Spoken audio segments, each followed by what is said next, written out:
Hello, everybody. It is a beautiful Sunday morning, April 19th, and you are listening to the Super Gamecast. I am your host, Bronson Fiore, joined by the dunkiest of dudes, a Mr. Duncan Crabtree. How's it going, everybody? How's it going? Man, we were off last week. You had stuff to You take were off care last of. week. I had the big sads, but we're And I'm back. so glad to have it taken care of. Yes, you have a clean house now where I have people a clean can hang home, out. and I have 50% of a second greenhouse. What are you That doing took with a the long first time to greenhouse? build. We just needed more greenhouse, so we're Fair. keeping it. Uh, Um, that is but that. the other greenhouse was one of those like I bought it at like a Home Depot and I put it up greenhouses. This one we're building from scratch by purchasing glass from Facebook Marketplace. Oh my god, this From like is sliding glass doors and then just getting wood and we're just building it. this. This is one of those things that sounds like it's a good idea, and then you Yeah. get into the process and you're like, "This is really stupid." Yeah, there was this one piece of glass in particular that was like one of the heaviest things I've ever lifted. And we needed like 4 people to get it into the backyard, and it's supposed to be one of Yep. the roof pieces. And I'm like, if Hmm. that fell on me, I'd die. Yep. Yep. That's My girlfriend wants to set up a greenhouse.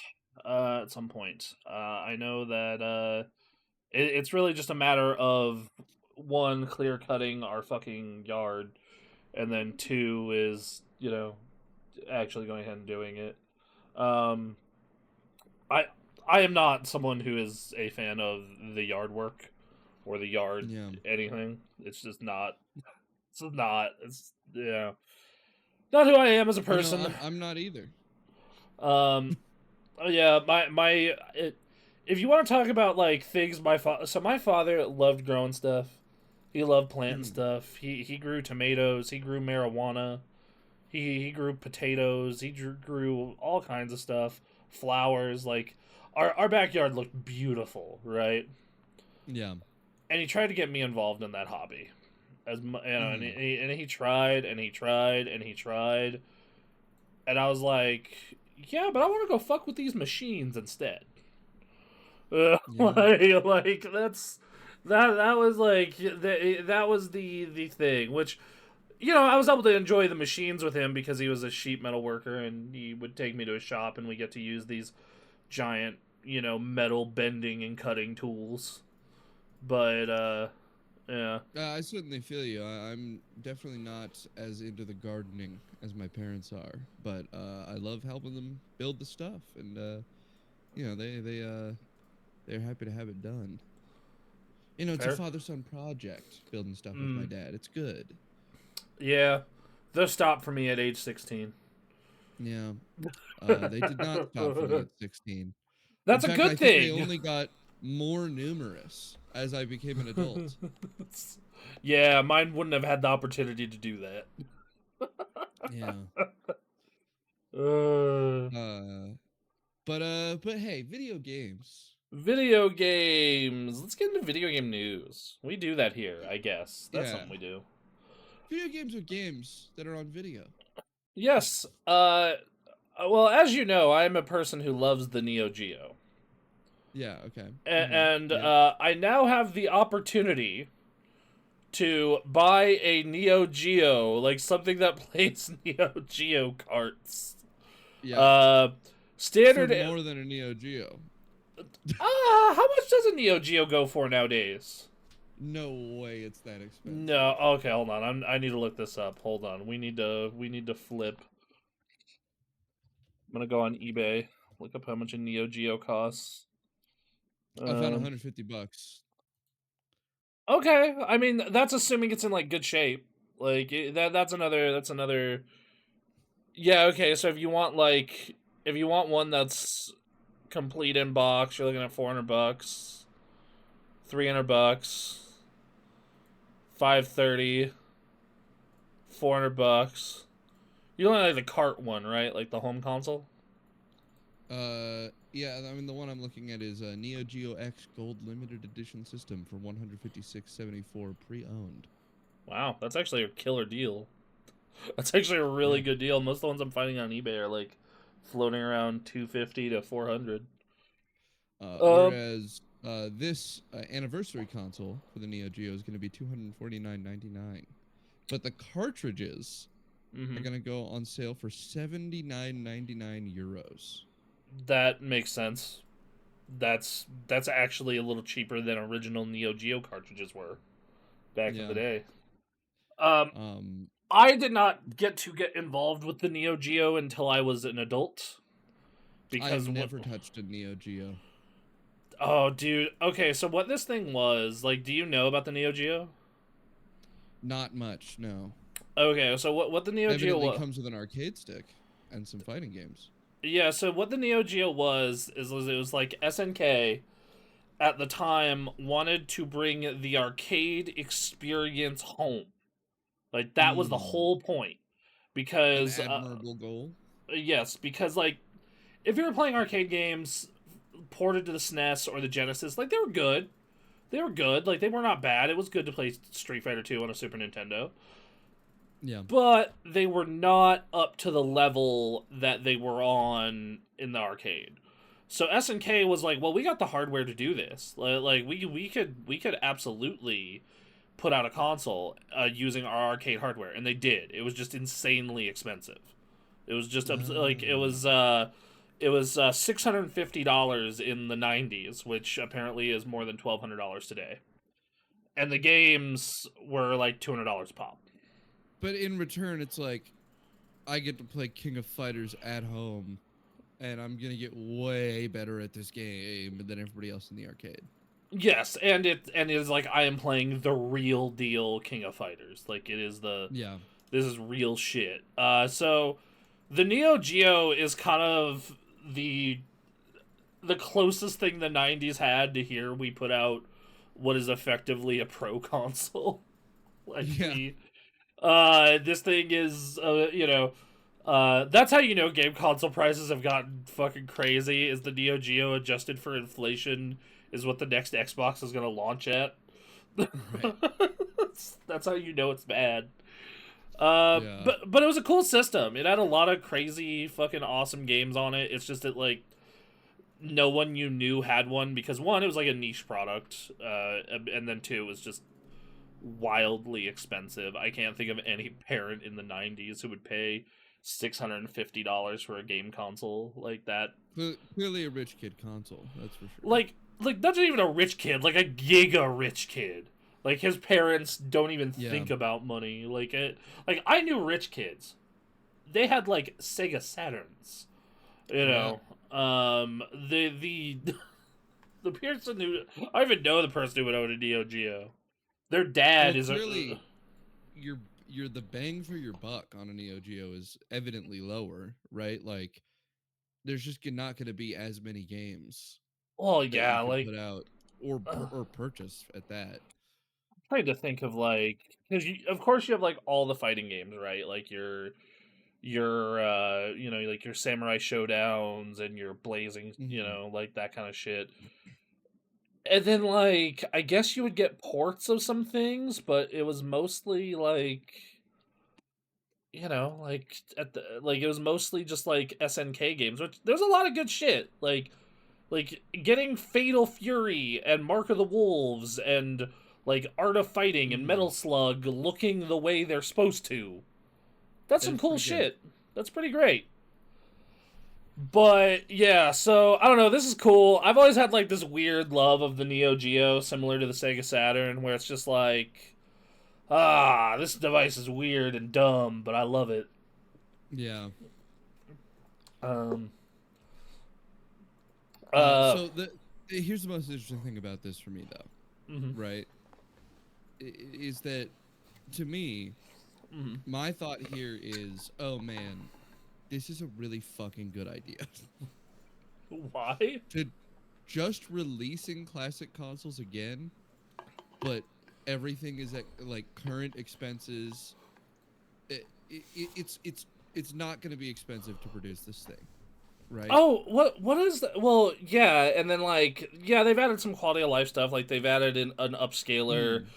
an HDMI output and stuff. Hey, you throw some things in to make it worth it, but overall, the Um, production cost of a console that is basically an emulator for old games, the power doesn't need to be strong at all, right? Like this thing can fully operate off of very, very cheap hardware. And hardware right now is the biggest problem in console manufacturing, right? well, yeah, Hardware costs are fucking crazy at the moment in every respect. And uh, a company like Nintendo could get around a lot of their current issues with the hardware market by just going, we're going to release a Nintendo 64. there's a And device that exists of that already. I'll get into that in a yeah, yeah, sec. yeah. I mean, I know they already have the N64 Classic thing they sold for a while. No, that's the NES and the Um, SNES, but I'll get it. No, right, the NES there's and the SNES. another company who has made a product that is an N64 that you plug N64 cartridges into, and has like an Hmm. upscaler. I think they're all sold out of them currently, but Right. So uh, that process, mm, an upscaler that lets you use old cartridges, uh, insanely good because it's cheaper to make the console, so you're not running into these insane hardware costs that we're dealing with right now, and you can start remanufacturing those old cartridges and selling them for way more than they're worth as well. And this, you could be getting hey, it. I'll see. I love this, but mainly just because it would fuck over the retro reseller market in just such like a violent Yes, way.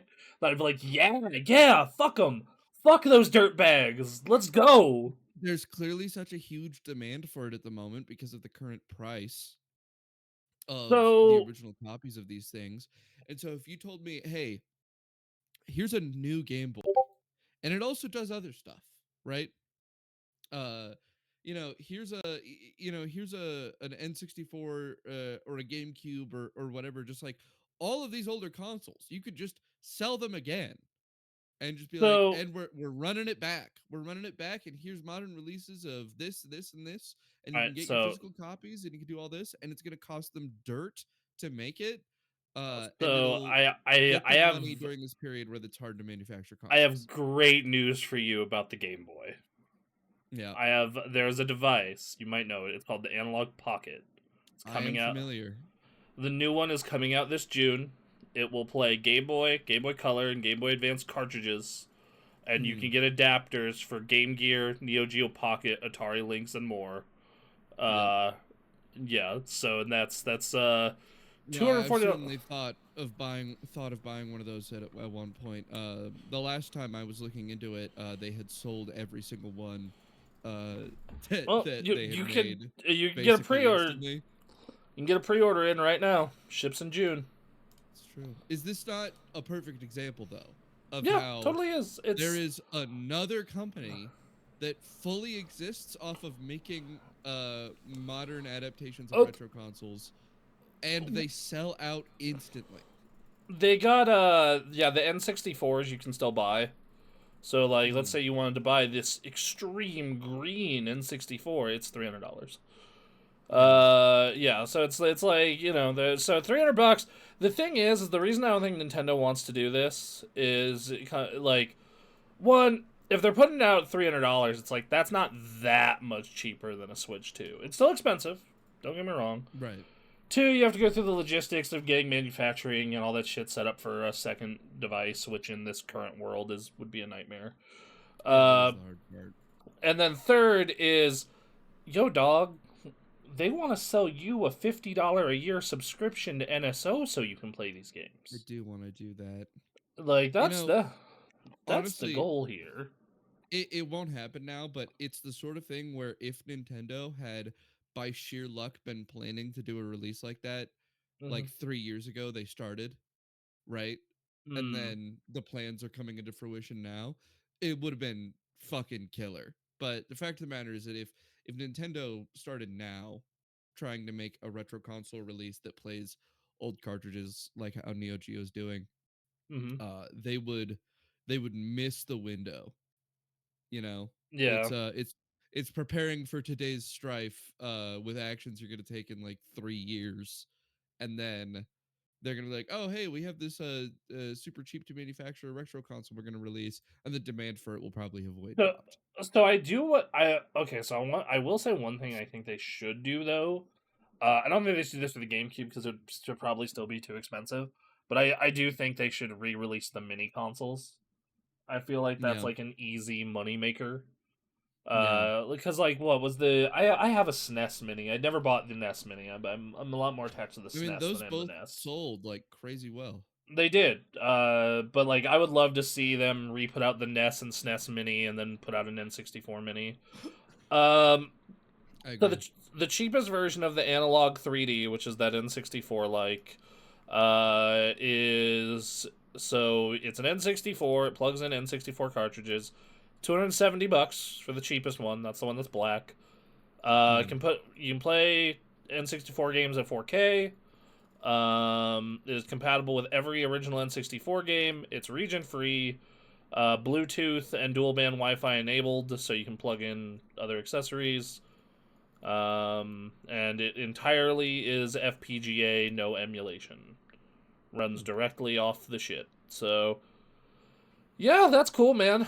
I will Yeah. say that because cartridges are, this is literally just gonna like drive up the price though, because if they're not Hmm. remanufacturing cartridges, and people are buying analog 3Ds, this is just going to make that part of it a million times more expensive. Yeah. Because let's see, how much is out of curiosity? How much would what's a good N64 game? Ocarina of Time. It's on eBay. Let's see how much an N64 copy of Ocarina of Time is.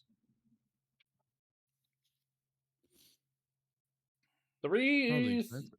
$35. Really? Unless you want gold card. Gold card, it gets kind of crazy. I guess it sold so well. I think it There's might be probably a like, lot of them floating around. yeah. All right, let's go with something a little more niche. Let's go Blast Core. I think has a good following on 64.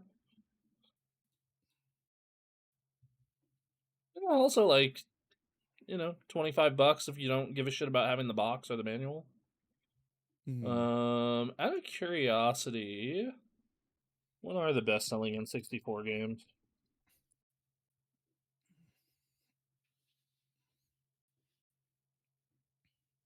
Man, it's Mario 64, nearly 12 million copies. Yeah. Yeah, Mario that makes Kart, sense.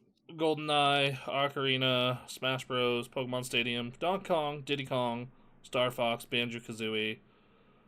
Um, yeah, I stand by what I've always said. The N64 is like 25 great games, then a big pile of bullshit.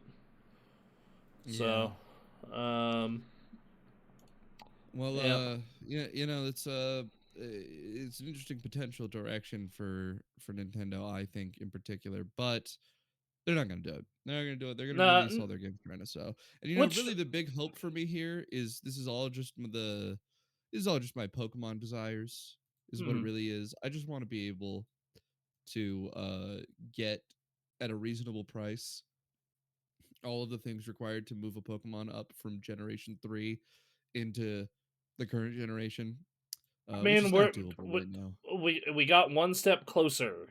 We got one step We closer did. this year. So you know, Particularly, I want to be able to make a Ribbon Masters. That's what I want. A Ribbon Masters Pokemon's got every ribbon on it. And the big hurdle that I think we're gonna run into, because I think they are, I think they might even be working on DS game ports mhm. for Generation 5. Uh, and I don't know if Brilliant Diamond Shining Pearl counts, but I bet they think it counts. So I don't think an original port of No, I don't. Diamond I and don't. Pearl is really Yeah, going to be coming out. they are very one track mind on that. It's like you get one, and as Yeah. far as they're concerned, it's those remakes. Unfortunately, the originals are just better. Uh, Yeah, absolutely. It's but those games came out when I was in an extended hospital stay, and Yeah. I didn't buy them, even though I was bored out of my mind. I chose Mm. just to play Resident Evil 4 again. I mean, they look worse. They're way buggier. It's got a bunch of problems. Yeah. But the big issue we're gonna run into for ribbons is that the hardest ribbon to get Mm-hmm. is the national ribbon. Mm. And the way that you get it is that you have to be a shadow Pokemon from Colosseum or XD Gale of Shadows and get purified. And that will give your Pokemon the national ribbon. And we're not going to have a way other than the actual GameCube transfer process to get the national ribbon because that game, both of those games are not compatible with Pokemon Home. It's Which, unfortunate. I'm gonna see how much a copy of Pokemon Coliseum costs, because I know Gale of Darkness didn't sell well. About $150. I have purchased one. God damn, man, you are. Man, it's. I got out of Pokemon at the wrong time. Wow, you are not kidding. Yeah, you're looking at. You can get it for 100 if you're willing to take some real rough condition.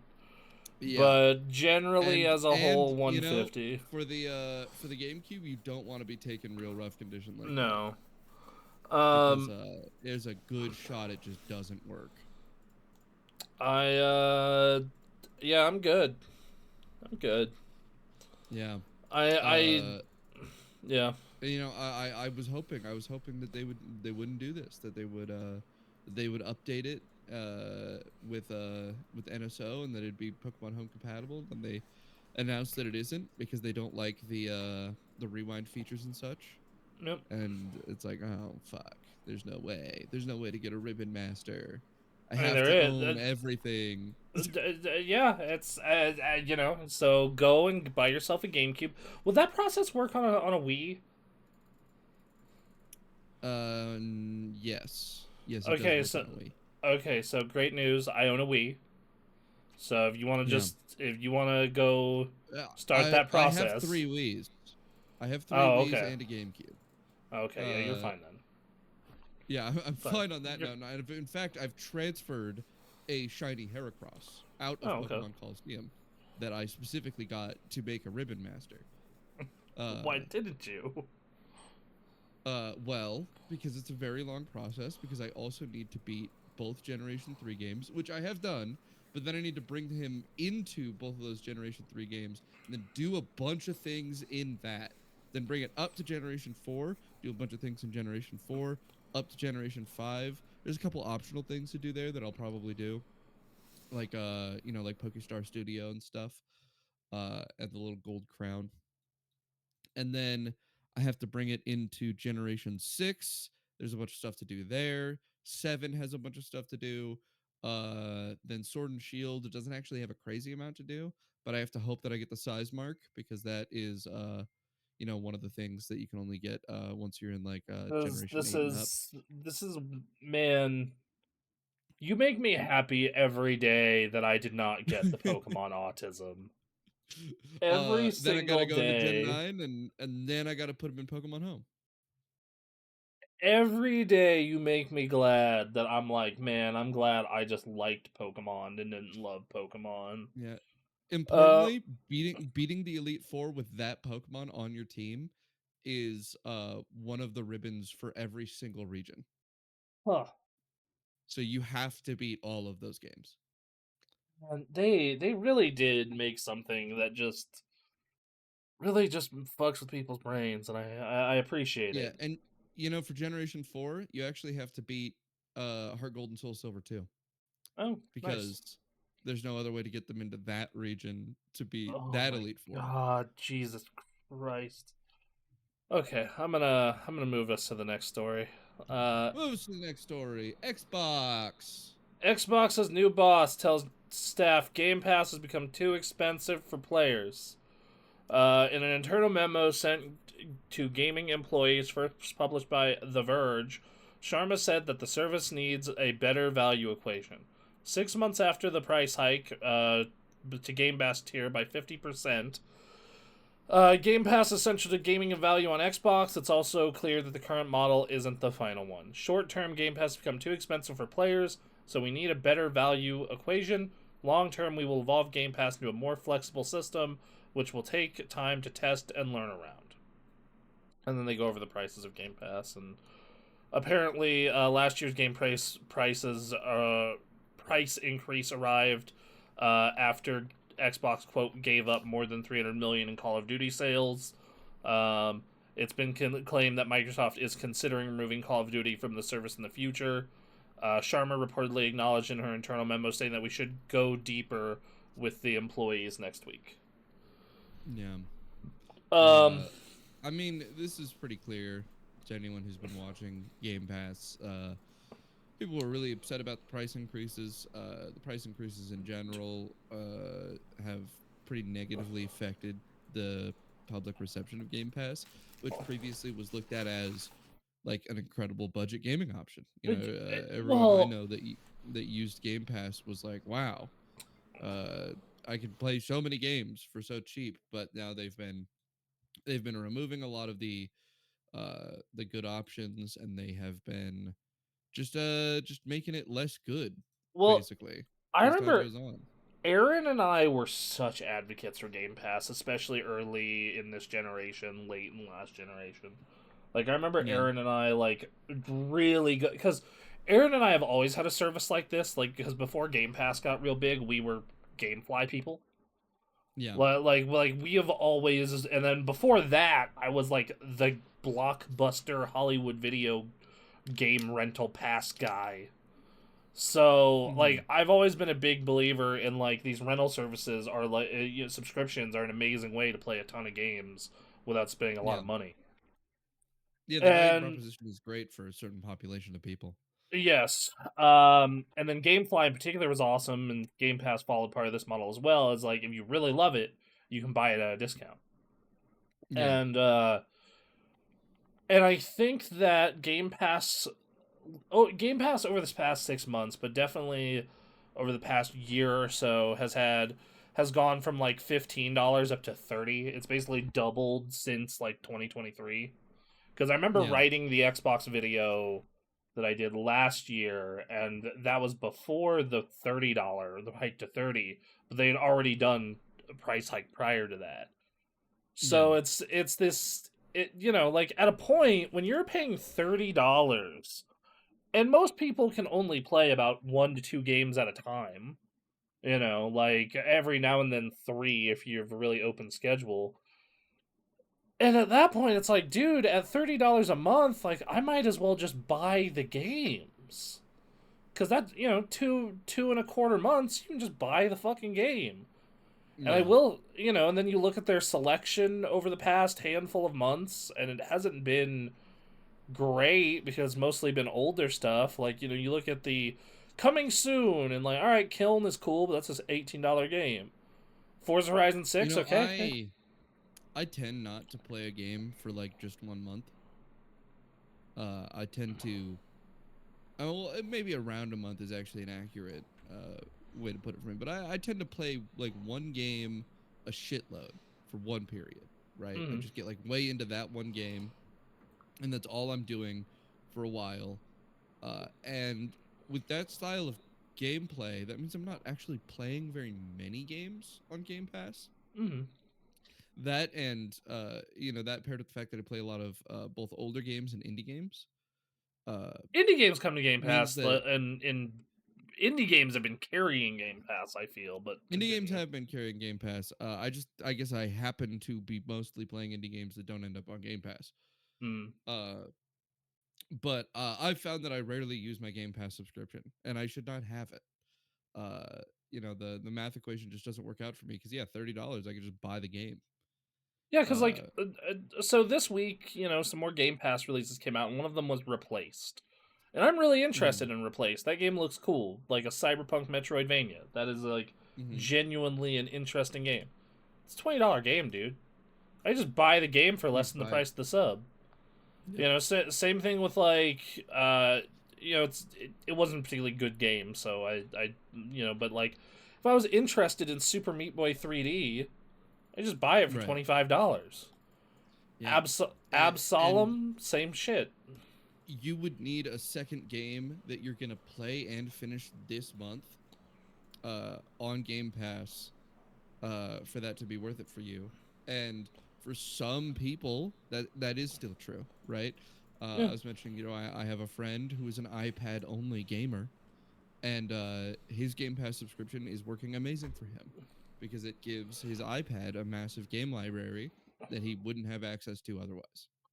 And I think that Uh, like that particular person is who they're targeting. right. And It's he's definitely playing more than 2 games a month. He's it, playing a huge variety of games. but I would also argue that that particular person is not common. Well, yeah, it is very uncommon. And further, it's who they're targeting, and it's the worst person for them to have using the service. Yeah, Uh, they want you to pay $30 and then only play one $20 game in a month. Like, that's what they want. They want to be able to have fewer games on there and to offer a lower value proposition while having people stay on it. And what they're really running into now is just that they've leaned too far in that direction. The early Game Pass is uh it's the issue that a lot of companies run into. It's like Uber and Movie Pass, yeah. where it's we're just gonna get huge and we're gonna lose a shitload of money doing it, right? And so when Uber first comes around, you can get like a $5 Uber that sends you across town, and it's like the most insane cheapest shit ever. And you're like, why would I not use this? Right now, you want to get an Uber to drive you to the airport. It's gonna be like $35. It's gonna I be actually crazy did expensive. recently. So mind you, I'm really close to the airport. It's like Hmm. $13, like 18 after the tip. So you know, That's so expensive for how close oh you yeah, are to the airport. yeah. It's pricey. Still cheaper than a cab though. That's the thing. Still cheaper than a Like, cab. like, like Yeah. we figured that out in Vegas when like we were taking Hmm. cabs. Well, so we would take a lift into the convention and we'd take a cab out because the cabs were just parked outside. It was just easier to take the cab. Right. And Cabs are like expensive. the You the gotta pay cab for those medallions. the cabs were expensive, but they were not they were more expensive, but they were not Hmm. like it wasn't like a huge gap.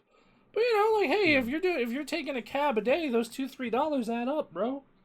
Yeah. um, Uh, but Game Pass was in that same position that a lot of those companies find themselves in, where they just want to get users, and they're thinking about how the profitability is going to come later.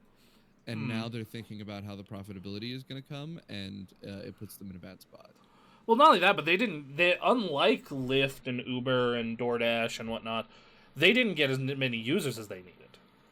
They They didn't. didn't. They didn't. They even. They took every single step they could to massively inflate the number of Game Pass users, and even then, they were still kind of below projections. They were And down projections by a lot. I think I remember reading they needed like over 100 million, and they ended up with 35. yeah, and they took all these steps, and it was an incredible value proposition. I think there just isn't as much of a demand for it amongst the video game user base as they might think.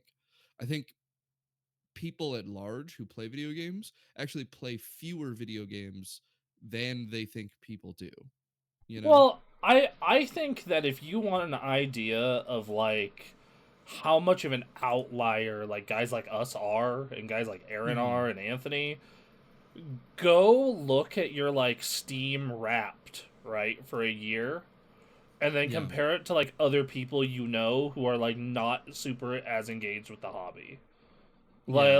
Like it is, I'll look at like you know, last year on Steam, I played 109 video games. Yeah. Um like total. Like that's across. Now, some of that is playing old games. Some of that's like I played a game for like a couple hours, but 109 games. Versus like, if you Mhm. go pull up a sane rational person or like just even a normal person, like my friend Snippy Dippy, she played 16 games last year.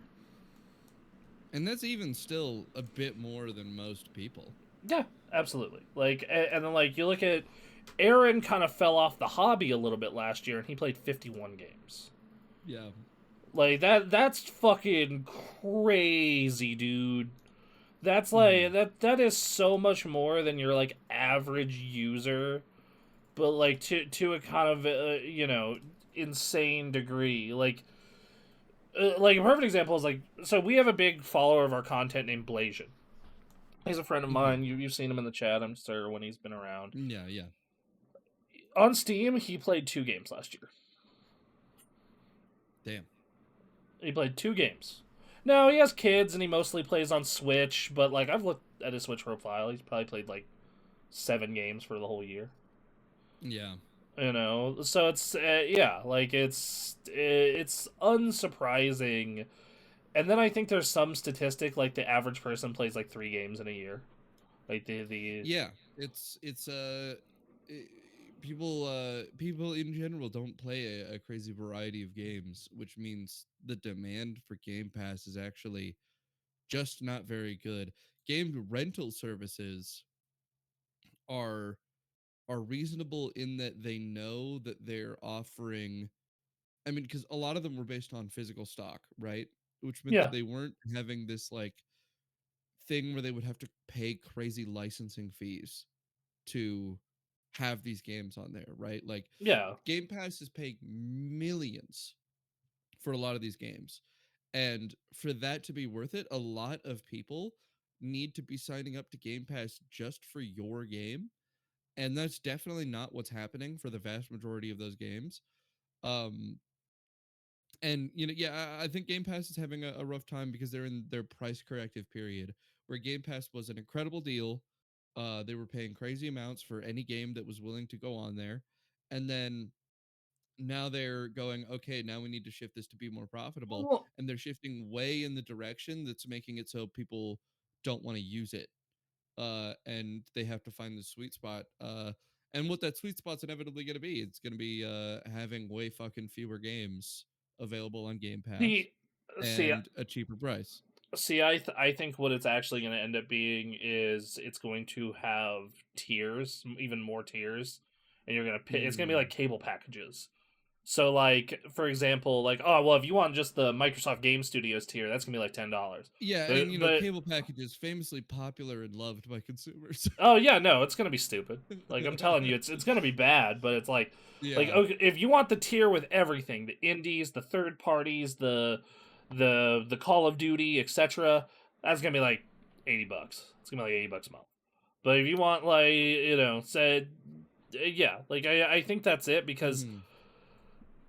I think that's the only way you can make it work. And the thing is like they bought enough studios to make a service like Yeah. Game Pass work. Like they bought enough. It's just that Hmm. they managed them incredibly poorly. Yeah. Is from my understanding is they just managed them incredibly poorly, and here we are. And you now I do think that they also will reduce scope in terms of what comes out because if you look at their recently added to Game Pass, a lot of indie games recently, mini shooted for the new games, like stuff that's actually like new and Right. they had to pay money for. Mini shoot adventure, Absalom, replaced the Thaumaturge, and then like, oh hey dude, we put out the Call of Duty from 6 years ago. Hey, Yeah. here's Resident Evil 7, a game from 8 years ago. Yeah. That is Barbie a game from Horse 8 years ago. Trails for some reason. No, that's a very important release, obviously. Mm. That's actually so exciting. Last year's college football game. Even though we're like even though like college football season's been over for 3 months. Uh, Yeah, okay, Kingdom Come Deliverance 2. That's only a year old, but like, that's true. and like, and Sony even said this. It's like, dude, the Game Pass model is not sustainable, and that's why, for the most part, we only put old games on our service. Like, we will occasionally get a new indie release. Like that's how I played Sea of Stars. Uh, and that's also how I played one of my Game of the Years last year. but like it's one of those things where it's just like, like it's just not sustainable. And Hmm. my big question is okay, so Call of Duty is the thing that really like put a fucking noose around their neck. It feels like Yeah. because they've speculated that they lost $300 million in sales each year that's been on Game Pass. Game Pass had to go up in price because of this shit. Like it's not Right. good. It's not good. So so I'm like maybe they just go back to the old pricing model and spin Call of Duty off. Yeah. I mean, I think that'd be the more profitable move. Like like that, and they just say, hey, our bad, or they just put Call of Duty in its own tier that's like $60. Yeah. Like it's like if you want to play the newest Call of Duty and here are some other features so we can get you a little more engaged, here you go. I mean, if you're talking about tiers, I think what they do is they make like a triple A tier basically, where it's like the max value tier, and it's like $50, but you get the Witcher games, and you get even games that are like uh uh you get Cyberpunk, you get all the cool things, anything that is from one of the big studios they own. You get a Halo, you get all the stuff that would be expensive to get otherwise, but you're in an expensive tier, and then like your normal $20 tier is going to be like just shitloads of indie games. And I think that could be beneficial. I'm gonna be Yeah. honest. Like I think that could be a good way to go about things. It wouldn't be like my first choice. I would love for them to break it up so if I just want one, because what I care about from them, I don't really give a shit about Call of Duty. If there's a Call of Duty I'm interested in, I'll pay the $70 at this point. Especially because Right. last year's was kind of bad. But I would love to see a tier. It's like, hey, if you want to play the big first party stuff from us, like Microsoft Game Studios, your Fable, your Gears, your Forza, give us like $15 a month. I would almost Yeah, consider it at that that'd point. be cool. I that would like I don't really need the indie games. I'll buy those separate. Like I just want your stuff. Um, Yeah. because what You they're know what? mhm, I think that's a great place to transition to our next story too. yeah. Because you mentioned Fable. Oh boy, Speaking of Fable, Fable Fable. is it's shivering, it's quaking, Mm. it's scared of GTA 6. Yeah, so Giant Bombs, Jeff Grubb, claimed that many developers planning to ship games this year. Microsoft concerned about releasing Fable 2 close to GTA 6, which is planned to arrive in November.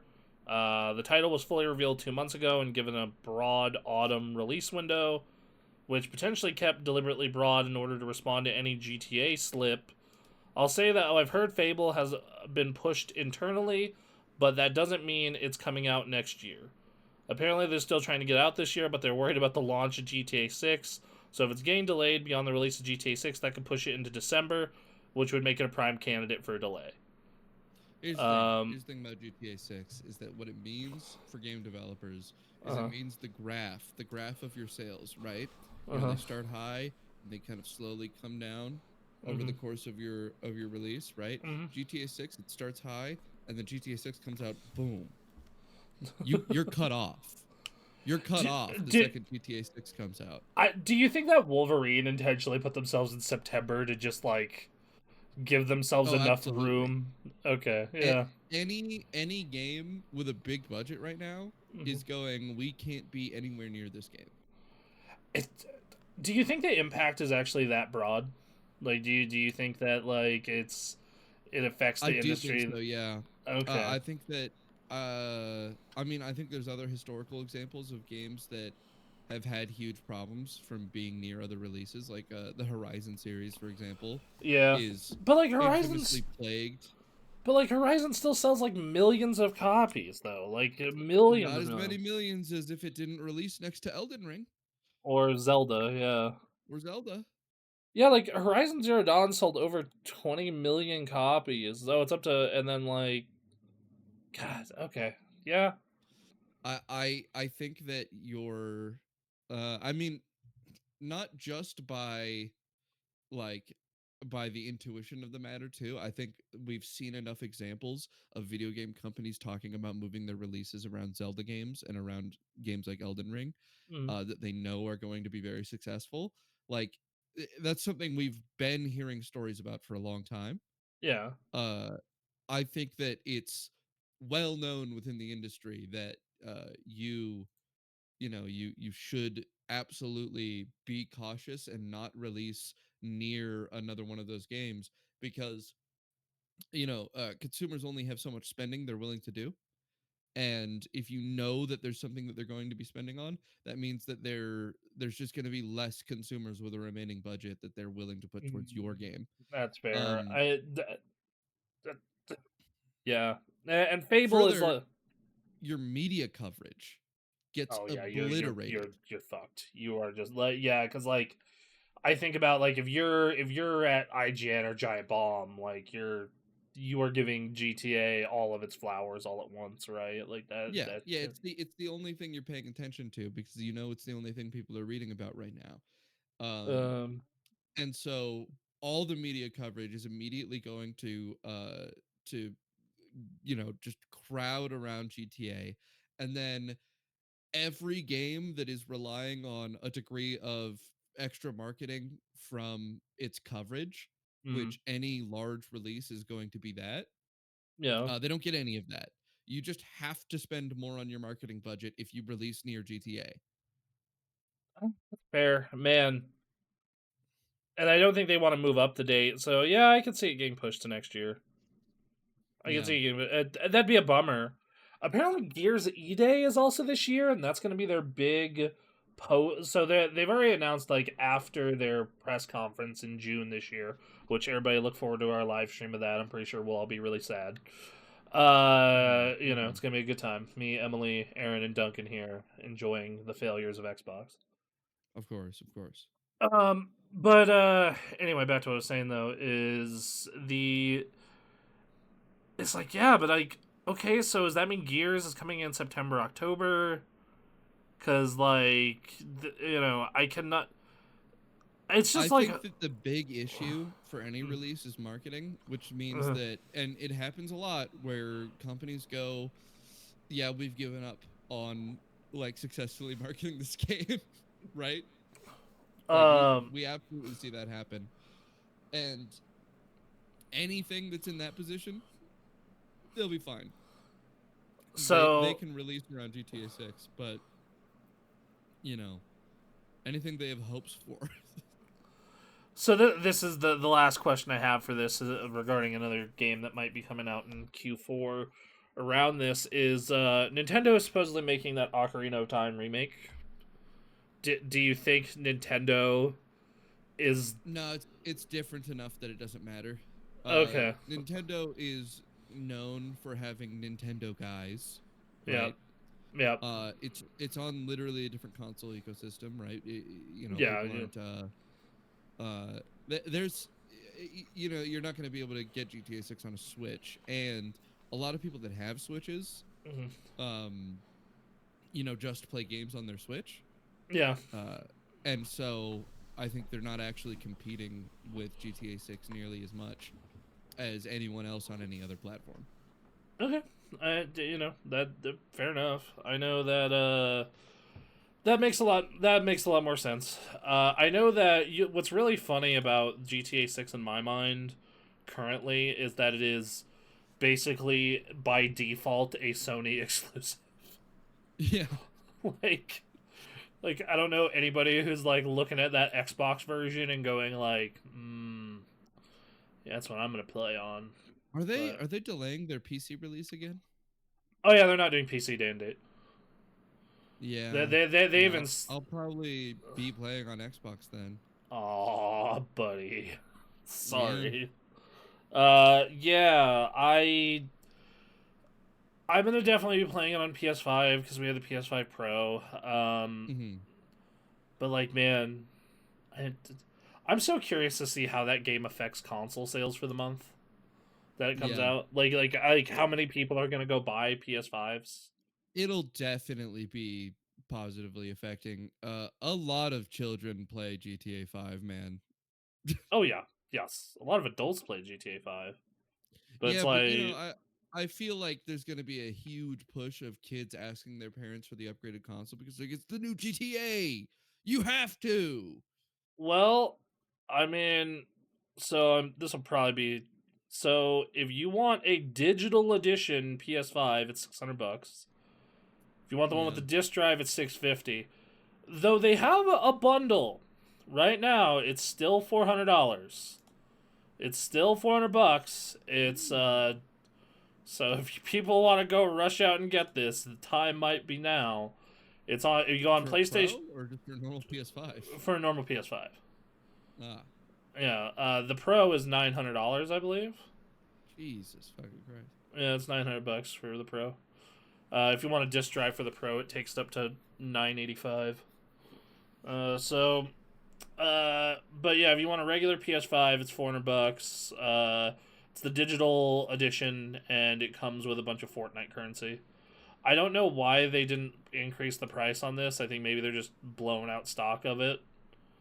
Uh, Yeah. just just like if you want a $50 price savings on a regular PS5 with a disc drive, they still have those Ghost of Yote editions for sale for $600. But generally, it's yeah, the price increase has gone through. And man, look, I realize like Sony did it not because they knew GTA was coming and they would be able to make a shit ton of money off of it, if they upped the price of their console. But Mm-hmm. man, it's really funny that a lot of people are going to be paying 600 to Yeah, $900 to play GTA 6. that's true.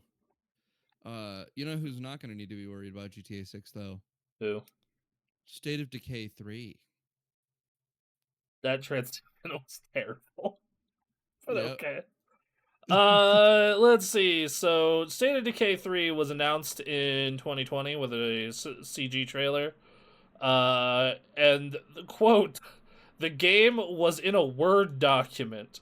According to Undead Labs studio head Philip Holt, who revealed the Sunny Games on the Sunny Game podcast that the reveal trailer shown during the July showcase in 2020 was purely designed to announce the game was coming, because at that time there was no game to speak of.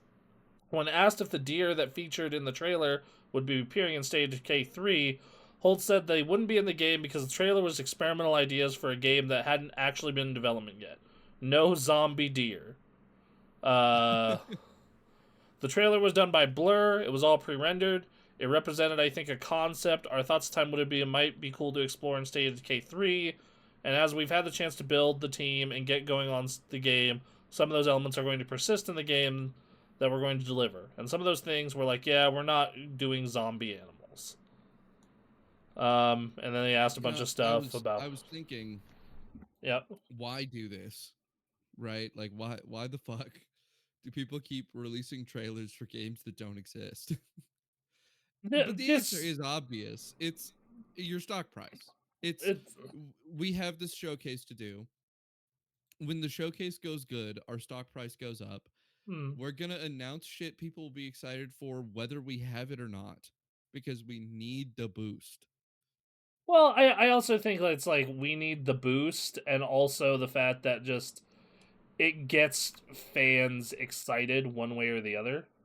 Yeah, and it Like, also like, tells like, you, do they even want this? Because you yeah. release the trailer and then it gets a bunch of positive reception and a bunch of coverage, and you go, I Mhm. guess people want it. Or you release The the trailer and it doesn't do shit and you cancel the game because it's the a Word document and it won't cost you anything. the far funnier part to me is like this keeps happening, but it's also a big part of why I've become. I was already really jaded when I was working in the press about this shit, but like Yeah. especially now, if you do not show me any gameplay, my brain like automatically just files it away somewhere Goes as fake like game, fake game. fake That's video cool. game. So Yeah, no, like I'm really loving that KOTOR remake. yes, The So Real one. I I remember when that trailer came out and so many people I knew were freaking out about it, and I'm like, guys, don't get excited. Don't get excited. It's not worth your. And then remember every 2 years from then on, when they go, "Guys, please still be excited." We're still working on it. It's on its third They're still dev do team, second I publisher. swear we're still making this. It's gonna Um, come out. well, this is why, like, when people get upset that Sony or Nintendo hasn't shown much this year, I'm like, good, Hey, good. you know what Nintendo does when they show something? Comes out in They like release it. They it release the comes video out. game. Yeah, it comes out within a year in most cases Yeah, because it comes out usually like 4 months later. yeah, they learned their lesson from Metroid Prime 4. Sometimes sometimes Nintendo goes, "By the way, here's this thing today."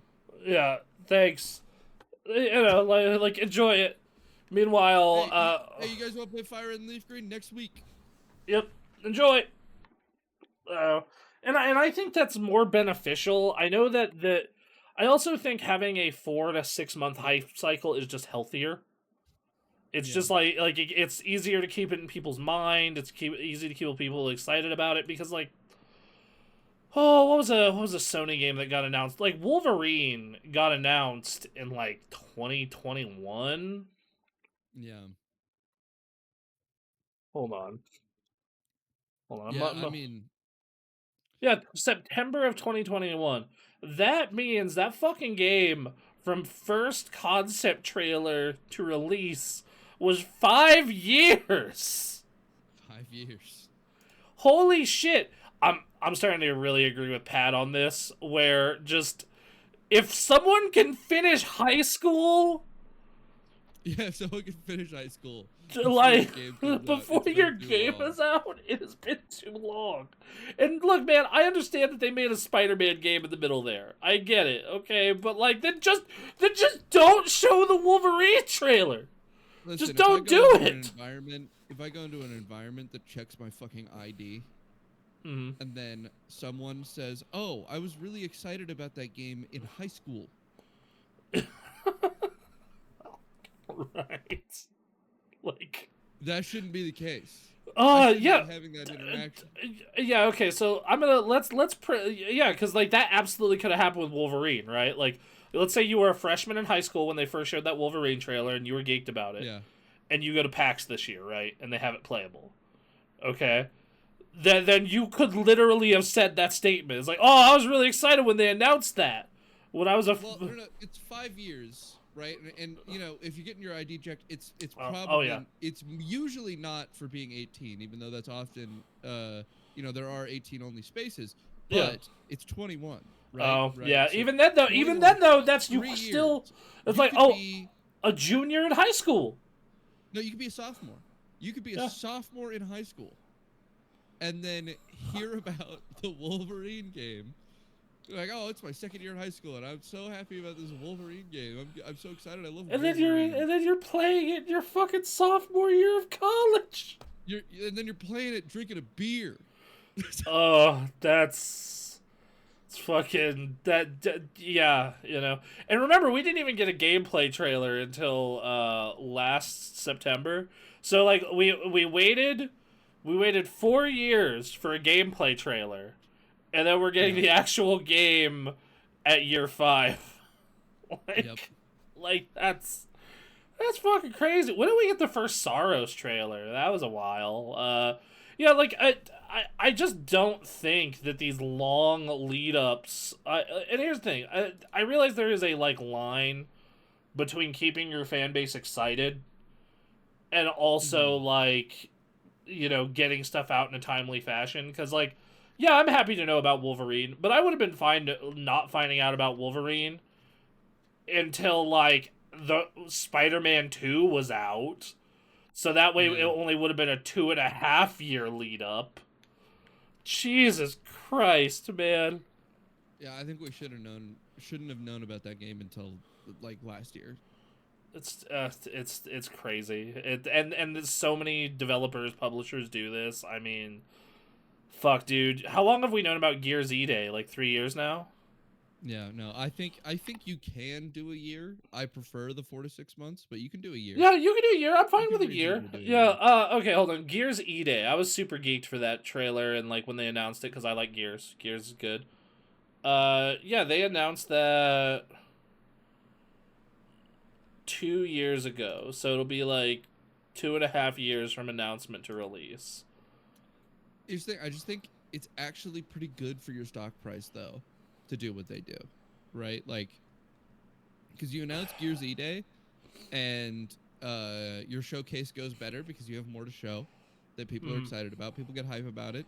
You let them forget, and then the next showcase, it's been a year. You haven't really talked about it a lot. The next showcase, you have something to say.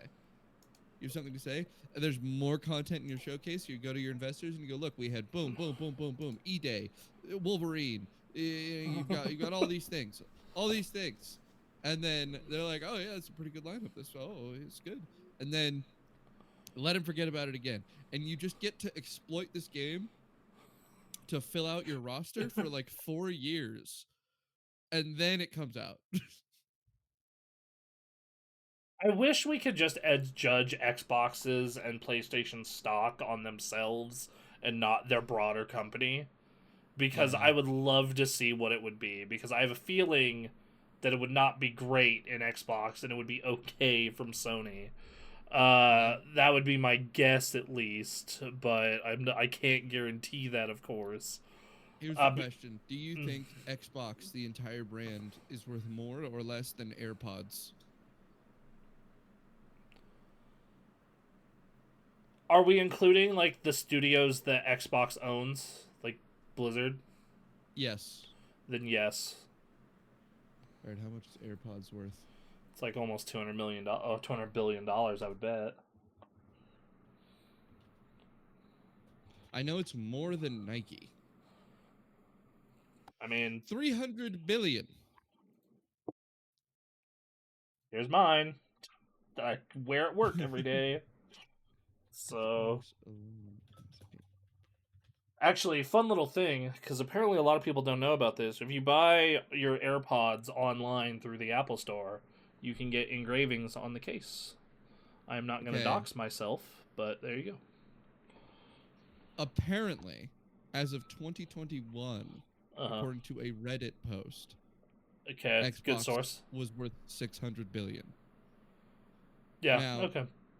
according to the Google AI, it's 80.8 billion, which leads me to believe that we don't have solid estimates.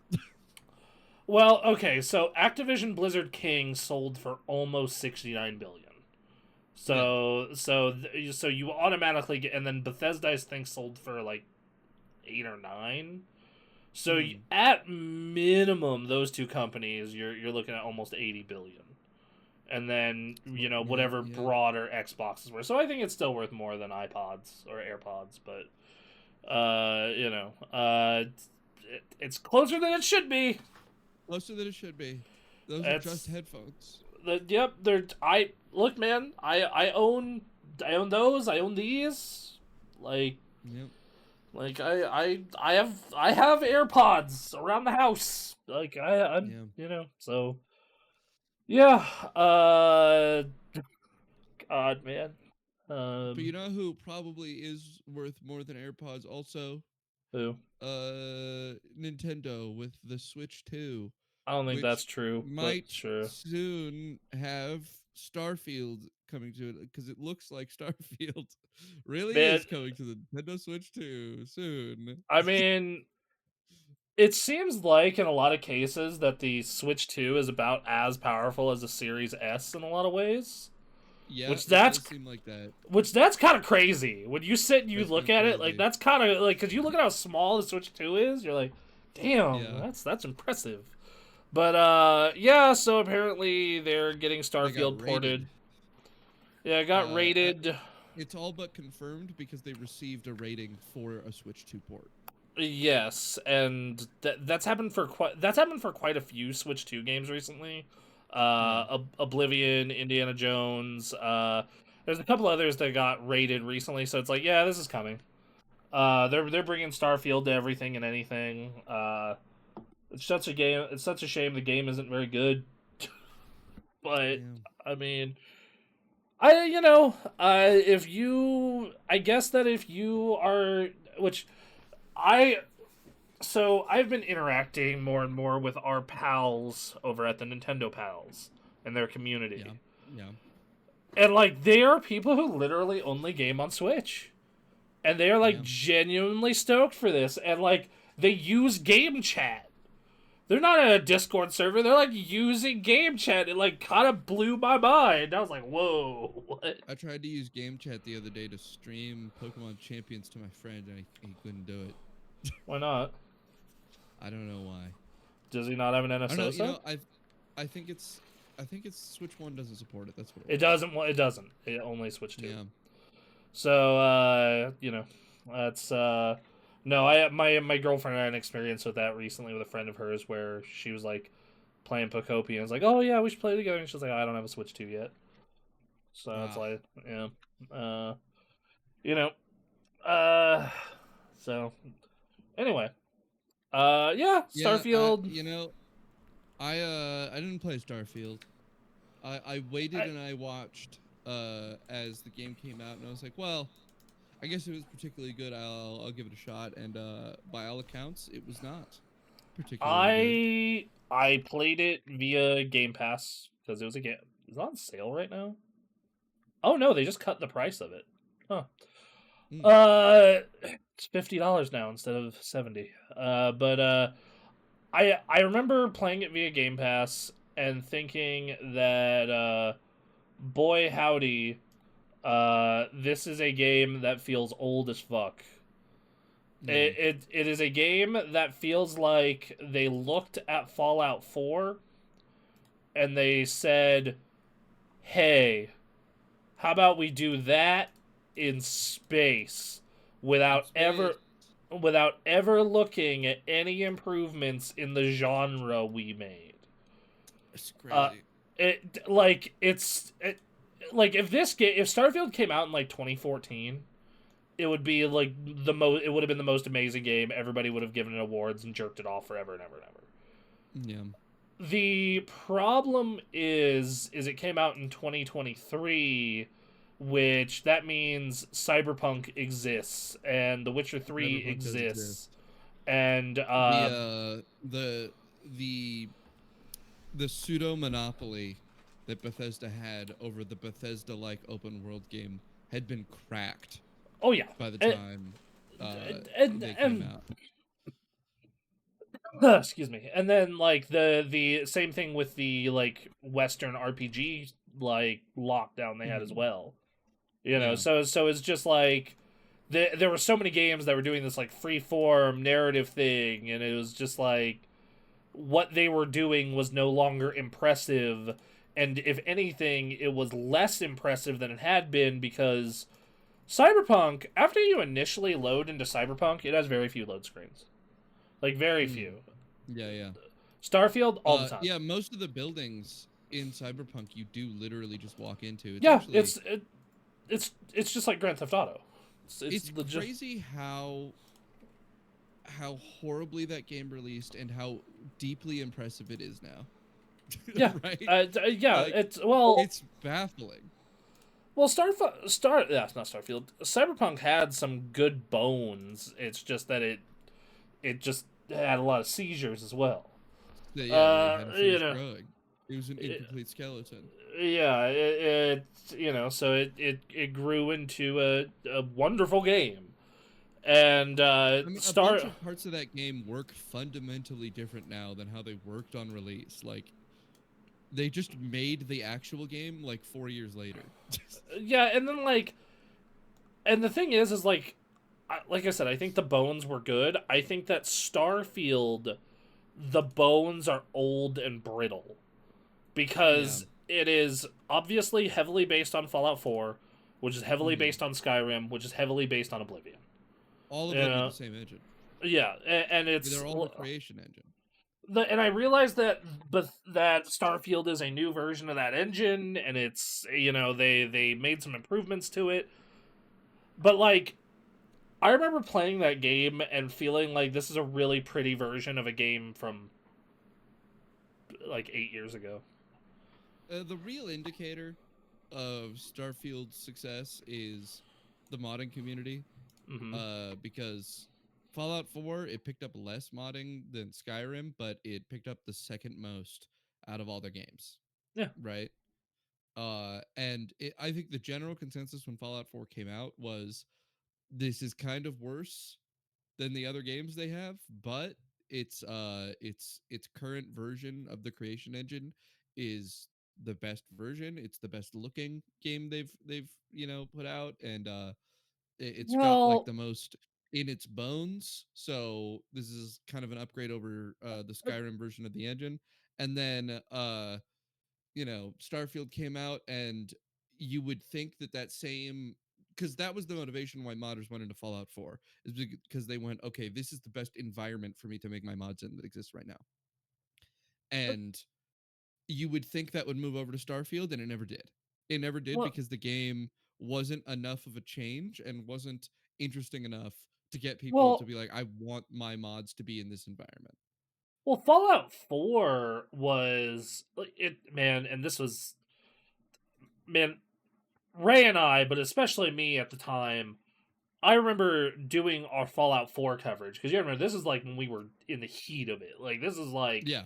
this is when this was basically a second job for us, Hmm. and we did multiple streams of streaming Fallout 4 for like 4 hours a day, Yeah. and people would get so pissed because that was back when we had like a far bigger audience. We had like 50, 60 people watching streams and shit. Right. And I remember people in our comments getting so fucking mad that we didn't like the game. Yeah. We were like, this sucks. There was This a is fervor around it. There there was people was. taking off work. There was, there was a Uh, degree of like brand I, loyalty that extended uh, to it. But I think as things died down, everyone's like, yeah, yeah, Fallout New Vegas is better. Fallout 3 is better. Skyrim is better. Oblivion's get better. Like, getting hit in the nuts with a pipe wrench is better. Like it's not really. It's like I remember just like we played through like half the game on stream, and then I wrote a written review, and I think I gave it a 2 out of 5. Or no, that we were on a 10 point scale, so it'd been like a 6 out of 5, 5 out of 5. I was not kind to it. I was in fact, like I was meaner than like a lot of people were giving Jeff Gersman shit for his I three out didn't of even five.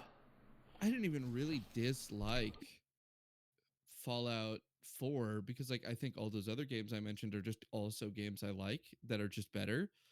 Uh I played it and I had a good enough time. I think its systems were all just weaker in every way. I I think just it was just a universal downgrade in every direction. I need, man. You want to talk Except for about graphics. Its graphics were better. uh, if you want to? So I will always remember this. Uh-huh.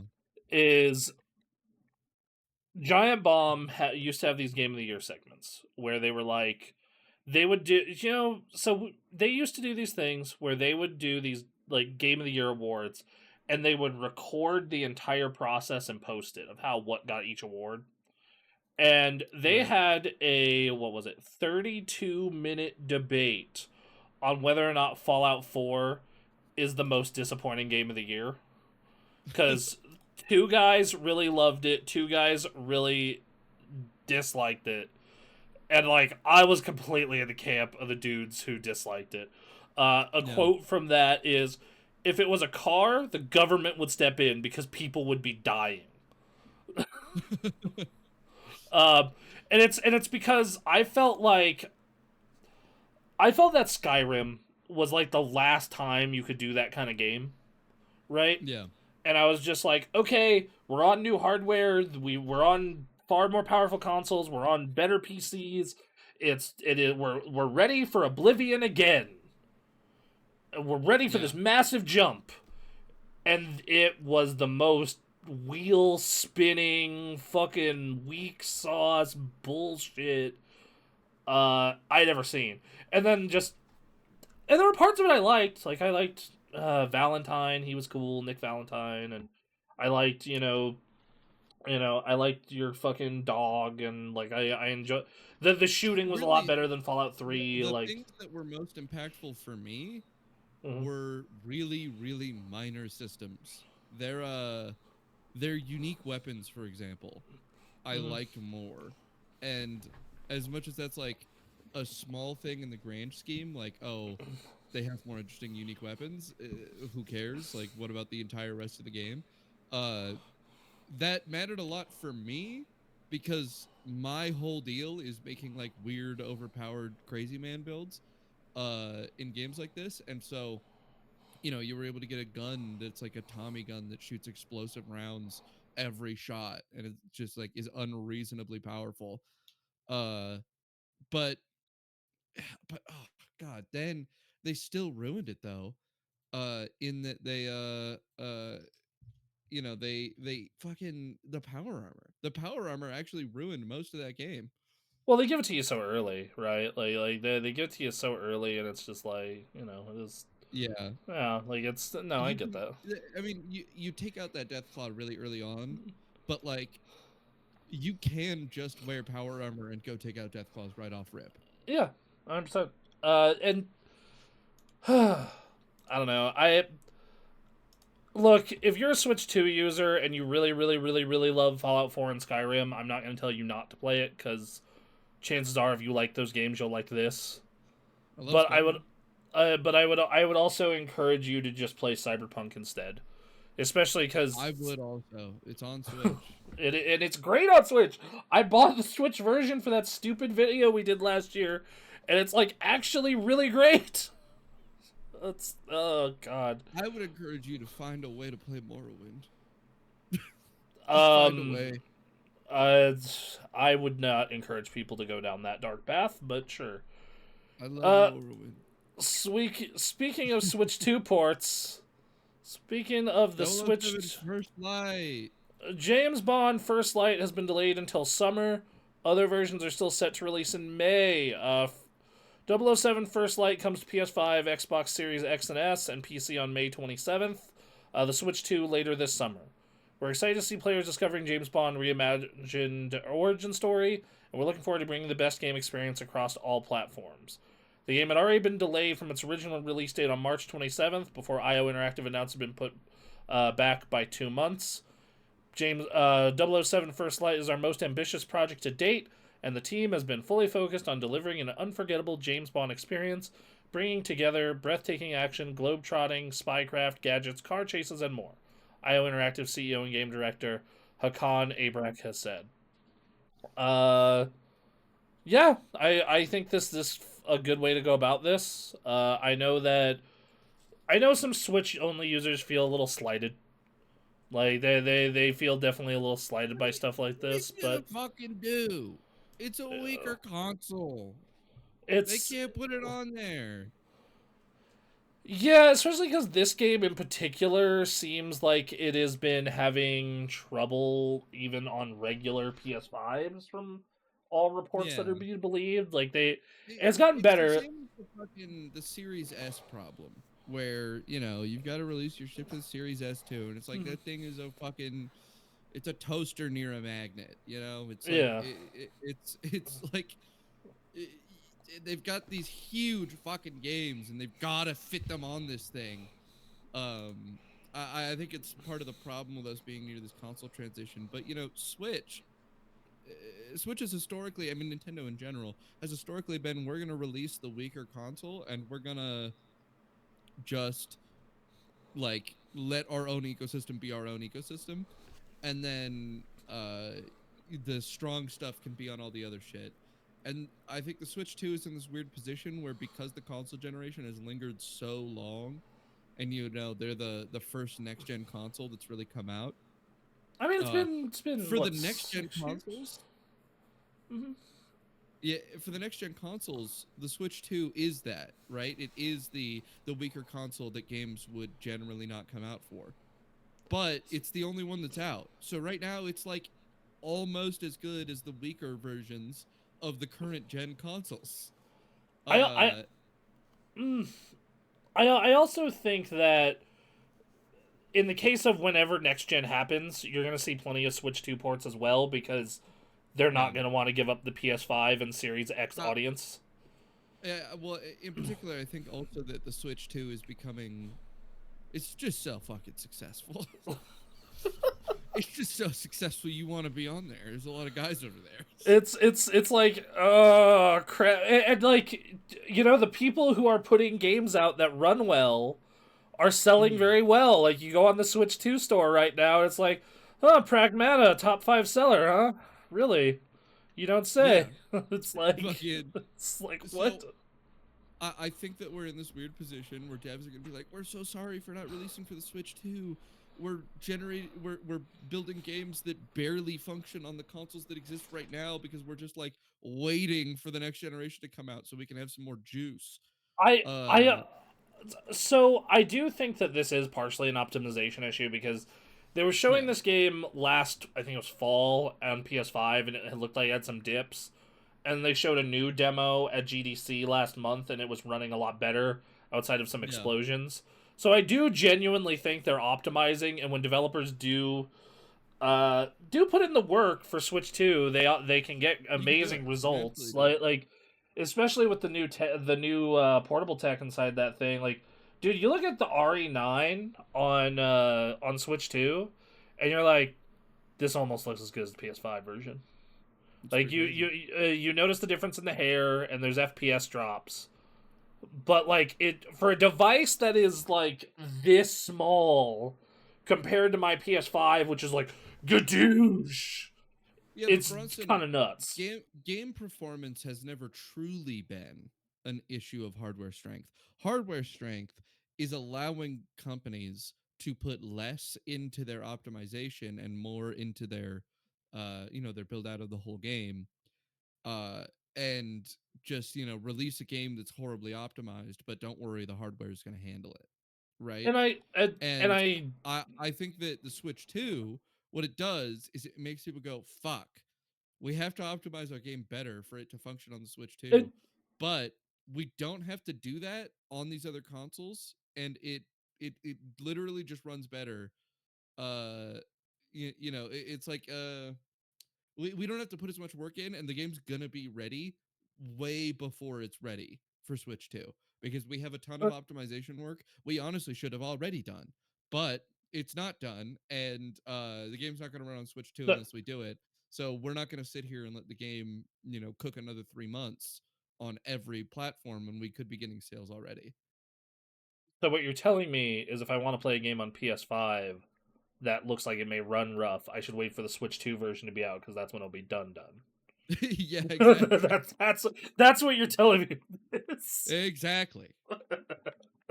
Um, Because it's going to come out for Switch, and also they're going to get a performance patch. yeah, 100%. What's really funny is like I'm playing like it absolutely is partially an issue of optimization because like I'm playing Pragmata on my like PC, fucking that's basically HAL from 2001: A Space Odyssey, Yeah. and uh and it's it's this it's this thing where I'm like getting 230 frames per second in Pragmata, and I'm just like, so if these guys can optimize, why can't the rest of y'all? Like what is stuff? And it's just like, Yeah. is getting it out 1/4 sooner like really that much like that beneficial to you? The Is answer is the yes. Yes, it is. okay? Fair enough. It totally is. I'm Everybody wants their release date to be like 6 months before wherever it is. my god, yeah. I don't know. I think this game looks really cool. I like Interactive's Hitman games, and James Bond seems like a perfect candidate for that. All Yeah, the it looks game like it'll be a cool game. Yeah, all the gameplay footage makes it look like it's Hitman blended with Uncharted, and that just like makes Hmm. me geek out super hard. That said, I have no intention to play this on a Switch. Is it just me, Uh, or does this James Bond look a lot like Tom Cruise to you? let me get a look at him. A little bit, yeah, a little A bit. little bit. I feel a little bit of Tom Cruise in there. Yeah, he's supposed to be a younger James Bond. This is him at the start of his career. I'm excited to play this game. I have a lot of faith in this developer. I had no intention of playing this on the Switch 2, which is unfortunate because the Switch 2 has become my favorite console, especially ever since I've started working in an office again. Mm-hmm. Because any console that requires me to do long updates, has a big bloated OS, has me have to, or on PC has to compile shaders, I'm just like, ugh. Just anything Yeah. that's like an extra step into getting into the game. Like that's It partially is a why pain in like the ass. it's not even like a pain in the ass. It's just like I'm tired already, dude. Just let's go, Mm-hmm. let's hurry this up.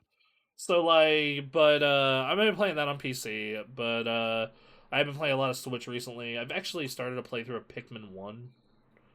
Like I have the Oh, HD version of Pikmin, and I was like, oh, I should probably get around to that. And I've just been like chipping away at that before bed. Just I got a part. All right, cool.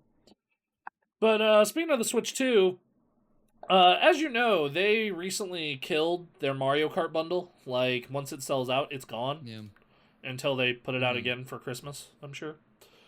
But Yeah. that's okay because of the Mario Galaxy movie, they're doing another bundle. For Yeah. 500 buckaroonies, you can get a Switch 2 with Mario Galaxy Plus 2 HD.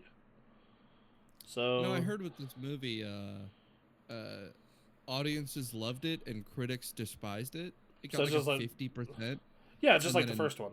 Just like the first one. yeah, and it's Uh, like, man, this is a crazy dynamic that Super Mario movies, the Mario movies have with their critics. They just really fucking hate it. Well, it's because I think they're going into it wanting something like a Pixar movie, and these movies just are not that deep.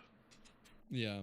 I have not got to see the Mario Galaxy movie yet. I've had just uh, due to things in my personal life, it has made wanting to do anything very difficult right now.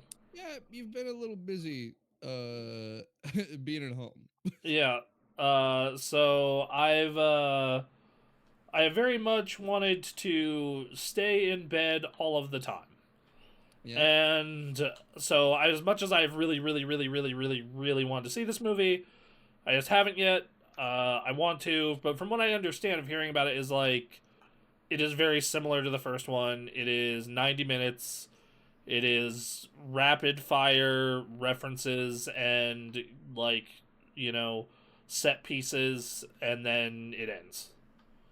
Yeah. Well, and lucky for all the bed layers, Uh, it's gonna be $20 off if you buy both the Mario Galaxy games, which is plenty of game that is like to play with your Switch yeah in that bed. yeah that is if you are like me and you play the video game before the sleepy time. And these are pretty nice, chill, relaxing games, and they're two of the best games ever in my mind, and it's a good deal. It's a good deal. Yeah. Anyway, yeah, pretty But you know simple. what? Honestly, I'm gonna rush us to the next story here because there's a more exciting game to me to talk about All right, on the Switch too, go ahead. and that's Tomodachi Life. What about it? What? Why They be don't you? farting. They be farting up a storm on Tomodachi Life. Yeah. So,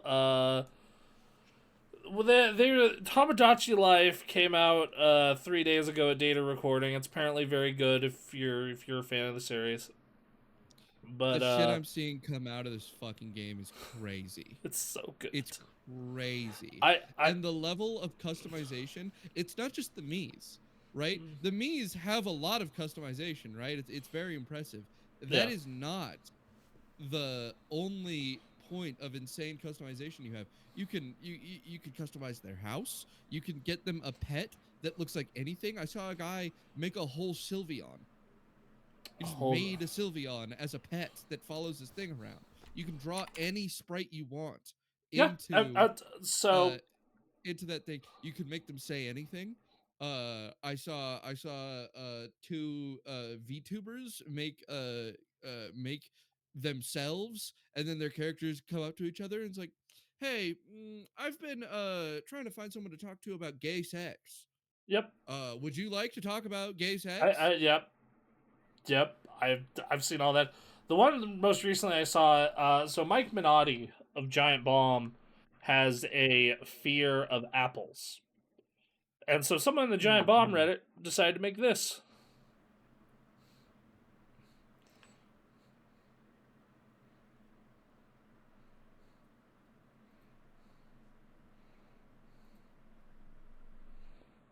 Does it? Oh, was it? That was good. Okay, nice, Yep. nice. Yeah, just dumb Uh, shit like that. It's great. It's yeah, it's incredible. It's incredible. Uh, the Tomodachi uh Life was already amazing. The first one hmm, was great, and now Living the Dream. Living the Dreams came out, and it's clearly amazing. hmm. I do think your criticism you brought up in the pre-show that you'd be playing it right now, where if you were able to import Mii's. Yeah, Uh, that's my big hurdle. Is just yeah. yeah, they really need like a QR code sharing system of some kind. Or just like yeah, or even just like an online server where you can just go look up a me and download it. Yeah, Yeah, like just it's just anything. But yeah, so they did an interview recently about how like they're touching how each member brought their own experiences and memories to the series to table over the game's 9 year development. And then they apparently had a big jeez, debate. What? it's so long. 9 years for this. Yeah, 9 years to get all this crazy shit.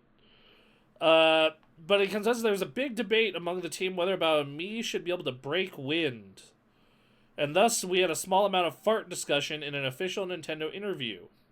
According to Takahashi, some people found it hilarious, while others found it a bit vulgar, leading the studio to add it as an optional little quirk in the end. Minor personality traits you can prescribe to each of your Mii's. We really obsessed over getting the sound just right.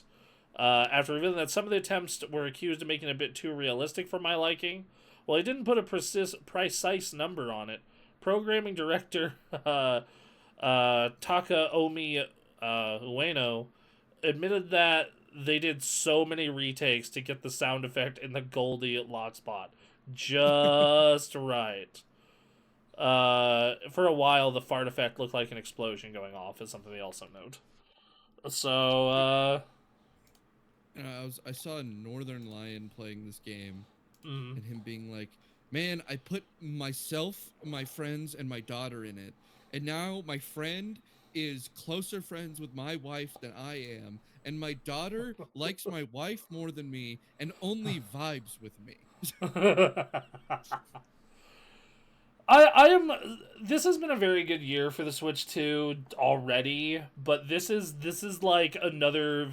This is the kind of game that it doesn't move units necessarily, but it is a Yeah. very interesting talking point, and if you're into this kind of stuff, you will fucking go apeshit over it.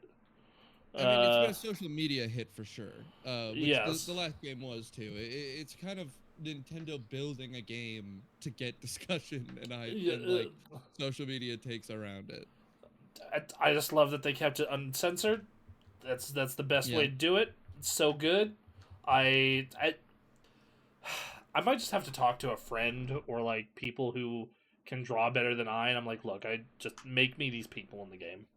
I should Just also note that the last game mm, was really successful. yes, it was popular. How Uh, many? it sold 6.72 million copies worldwide over its lifetime. Huh. That's definitely not bad for a 3DS game. Yeah. Hold on, I'm gonna pull up the best selling 3DS games list out of curiosity. God damn, Mario Kart and Pokemon! Holy shit! They sold. Yeah. So this puts it as the 11th best selling 3DS game. If you, so you know, like that's Uh, nothing to sneeze at. Another point to note about their performance is that stock price for I'm seeing here stock price for the for Nintendo in general went up about 3.5% after the release of Tomodachi Life. And that's still not enough to for me to be unpositive on them. So Um, but everything so far is indicating. Obviously, we don't have sales numbers because they haven't been public about them yet. Everything is indicating that it's been very successful. yep. It's getting a lot of attention. Their stock price is going up. But all the other good indicators that this probably sold very well uh, are there, and it's also just like the other game already being successful and this being that game, but with a major expansion of content like. like incomparably more content exists in this game than exists in the original Tomodachi Life. So, it's probably gonna do very well. Yeah, I hope it does. I love a lot of Nintendo's weird side project games. Yeah. Stuff like this. Stuff like the next game we're discuss, Rhythm Heaven. I would Yeah. love for them to bring back Punch Out. I would love they have a lot of just like weird sub franchises, Brain Training, Nintendogs that I Yeah. really enjoy, and I would love for those games to come back into focus. Which another one's gonna have a shot this summer because Rhythm Heaven or Paradise Groove, the fifth game in the Rhythm Heaven series, has a release date. It is coming out July 2nd on Nintendo Switch and Switch 2, and it is going to be priced at only $40. Mm. Yeah, the Rhythm Heaven games are cool. It's cool to see this coming out, and I like the slightly smaller price tag for it because as much as these games are really cool, they're obviously they're one thing. They're not filled with a crazy amount of substance. Yeah, it's And yes. I think that that'll help a lot in getting people to get in. I think also the brand, Rhythm Heaven doesn't carry as much as other Nintendo No, properties, no. so I think it's a better way to get people in. Look, I'm Um, surprised we're getting a new one in general. If I'm being completely honest. yeah, yeah, true. But I mean, I don't think the games ever do bad. They just don't do crazy good either. Yeah. I really like the one on the Wii with the wrestler minigame. It's great. I was a big Yeah, fan. I think Rhythm Heaven's super cool. It's a great series. Just the pose for the fans. There you go, big guy. Oh, such a fucking man. Yeah, I think Nintendo's kind of in a good spot with their non-primary release schedule, I guess I would call it, where like I think they're having at a pretty steady pace, games that are like, oh, It's this isn't the main thing, but here's something. Here's it's something that you want. it's Uh the Switch 2. I feel it doesn't have the big heavy hitters the first year of Switch 1 had, where it's just yeah. like, yeah, we're launching with Breath of the Wild. The next month is Mario Kart. The month after that, Splatoon. And then, and then we put out Mm, Mario Odyssey and Xenoblade Chronicles 2, and here's a version of Hyrule Warriors that runs well. yeah. Here you go. But I do think that their first year, Mario Kart into Donkey Kong, into several other great games. Pocopia is the best-selling game of the year. I Yeah. think this is one of the better first years for a console I've seen in a long time. I realize that the Series X and It's the it's really been a perfect storm for Nintendo. yeah, Like, yeah, like they just I don't know how much of this was intentional, but boy howdy, they're really benefiting right I now. I'll mean, say that much. I'm sure they looked at the market and were like, "Well, this is what we hope will happen." And then Yeah, it just happened to all happen. yeah, like they have been, and you look at their the big questions I have are like for later in the year or like later, like even a couple months from now, because it's like, okay, so last month we got Pocopia and the Mario Wonder expansion. Mhm. And then like this month was Tamagotchi Life, and Yeah. some good third party stuff like Pragmata. They don't, and Hey, then we also got Pokemon Champions this month. yeah, sure, yeah, that game doesn't have problems at all. Um, it's perfect. It's got a couple Uh, problems. It's got a it few does, problems. but it's still like a decent game. And then Yeah. next month they got that Yoshi game that's coming out, which looks pretty good, and you're getting all the big indies and third party support. Like I've been looking at this indie game called People of Note. It is a rhythm turn based RPG, and I'm like looking to get in the Switch version, and then same thing with Donch Yeah. Attack, which is another one I'm excited for later in the year. I guess Mhm. my big question for Nintendo, and I know they're going to put out a June Direct that's going to answer it. I God hope so. Is A like, all June right, Direct. what is going on after May? because Yoshi comes out in May and you don't have anything else announced besides Rhythm Heaven. Yeah, that's true. I mean, honestly, with the way their releases have been going, they might run into a lull. There's a Well, reasonable chance that they kind of don't have anything else close enough in the chamber for them to want to announce it. they I know that they have announced. It just doesn't have a date. They've showed gameplay of Fire Emblem, and that's supposed to be this Mm. year. And supposedly Star Fox, and they made a really big deal about him in the movie. Star Fox apparently has a game coming this year. And I'm like, Mm. all right, June, maybe you don't do anything. Rhythm Heaven's July, maybe we'll put Fire Emblem out in August. Star Fox in September, and then Ocarina of Time remake is your October game, maybe. Yeah, Which I think that we're probably gonna get like a June July sort of quiet period, and then I think August is probably gonna pick it back up again, and fair. we'll get more Nintendo stuff. Are But you saying Rhythm Heaven is not an important game for July? I don't think it's gonna be carrying Switch console sales. Damn it! I don't. I'm gonna be honest. I don't think it is. Be I really think that funny if it Rhythm did. Heaven. I think that Rhythm Heaven is the kind of game that the fact that people own Switches means it's gonna sell way better than it would otherwise. Yes. Uh, because what came out? Oh, I have this. Oh, that looks interesting. But I don't think anyone is watching for Rhythm Heaven release and be like, I guess I have to get a Switch too. Oh god.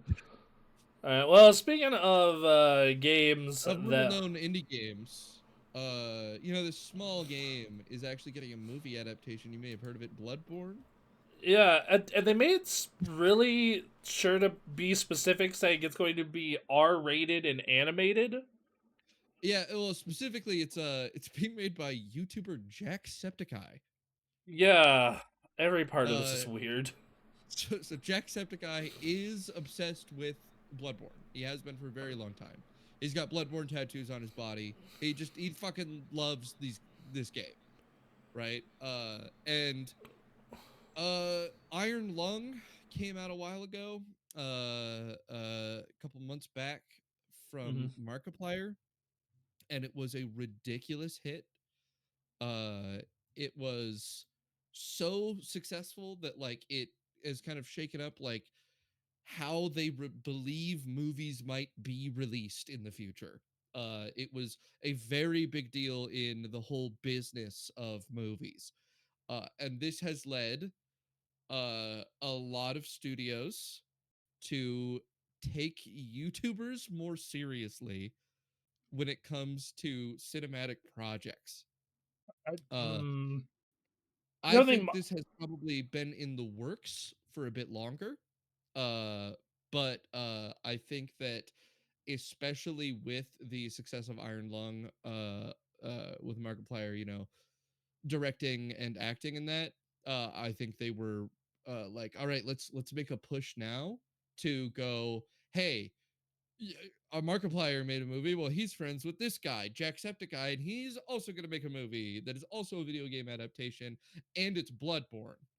Uh, and I think that they saw an opportunity to build big hype, and that's why this has been announced. Uh, and I mean I think it's good. I think it's good that I think it's actually a very good sign that Jacksepticeye is worthy in charge of this. He obviously doesn't have a lot of movie making experience, but yeah, I think I prefer that at the very least they have someone who's very passionate about the project. And the other thing is that that guy is really rich and probably doesn't care if his money gets set on fire. I I also think that like in the case of this is obviously going to be horror adjacent, and Yeah. Markiplier made a horror movie. And I do Hmm. feel like horror, in terms of the movie making and television market, is considered less than by a lot of the Hmm. industry. And For sure. until something gets made that is not horror in those categories, I think it's still going to be very much it's going to be an uphill battle. Yeah, Right? That's I basically certainly the. still think it is. I think that if this project is successful, I think it'll be another step in the direction of people really reconsidering how they go about, engaging with getting these films made. Uh the same way that Iron Lung was a big effect on the industry and on particularly corporate perceptions of how they should approach movie releases. Mhm. Uh and, fingers crossed, it's another push towards a Bloodborne remake. In this story, in fact, they they talk about why there hasn't been a Bloodborne remake with veteran PlayStation exec Shuhei Yoshida Former in the exec, he review where retired. He retired last year. yeah, yeah, he did retire last year, and in which he's basically like, I don't know why we do a lot of remakes, so you'd think Well, we'd do that, but uh, he puts it down to he thinks that Miyazaki really loved Bloodborne a lot, and that he wants to uh make another one at some point, it. instead of So doing a remake. the quote he says, I think he is interested in bringing back Bloodborne, but he is so successful and so busy. He can't do it himself, but he doesn't want anyone else to touch it. So that's my theory. And the PlayStation team respects his wish. That's my guess of my theory. I'm not revealing any secret information. I It's a sensitive baby. It's a uh, sensitive little baby. uh, uh, uh, talk about suffering from success. It's like Yeah. it's just like, yeah, I can't make a sequel to my wildly popular thing because my other wildly popular things are also so successful. Yeah, then again, the fucking Dusk Bloods is coming, which is like, hey, isn't that literally Bloodborne? Isn't that literally uh, Bloodborne you're working on right there, but for Nintendo? um, I mean, maybe Nintendo showed up with a check, and he is just like, yes, please. Um, Yeah, I feel like that may be what happened.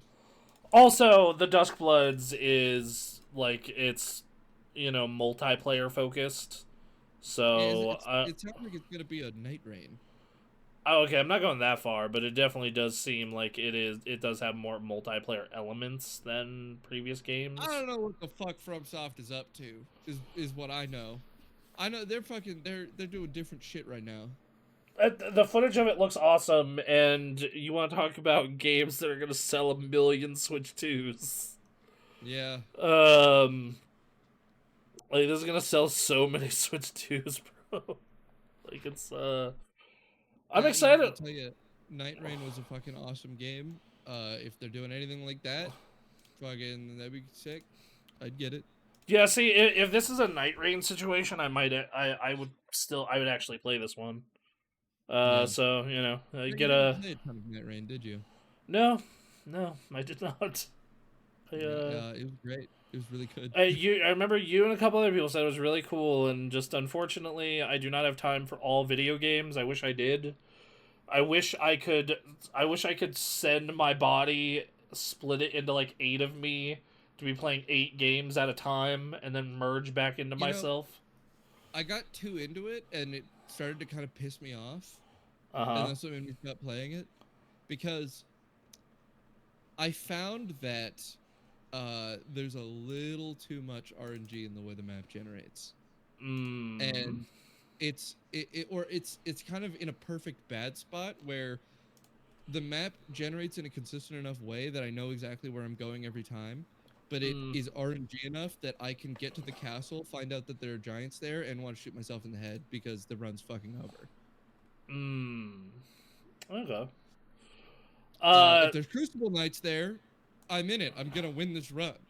But if there's giants there, fucking kill me. uh. Well, hey. Speaking of Sony, though, Speaking uh, of Sony, so as you know, they put out some lovely price increases for the PS5 at the beginning of the month. It's like the first Tuesday of the month, which would have been the 7th.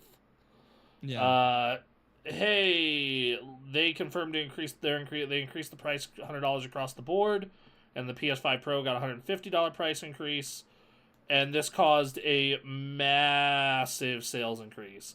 U.S. spending on video game hardware for the week nearly doubled when compared to the same week a year ago. Uh, but that's one thing. But according to Pascal, this new trend for game consoles means that space is increasingly becoming a hobby for high earners. Don't worry, we all just have to become rich and we can enjoy video games. Yeah, everybody just Um, make more money. yeah, so, but yeah, so basically PS5 sold way, way, way, way more during, like, last month than the year prior. And a So lot of everybody's like, that is, I gotta get in. I gotta get in before I, it gets unaffordable. I mean, okay, like that's true though, because like if you're someone who like you really want to play GTA 5, right, and that's not out till Yeah, November, but you know GTA you're like, 6. or sorry, GTA 6. I mean, I guess if you haven't played GTA 5 yet, Yeah, same it's boat. true. You'd want to play But that too.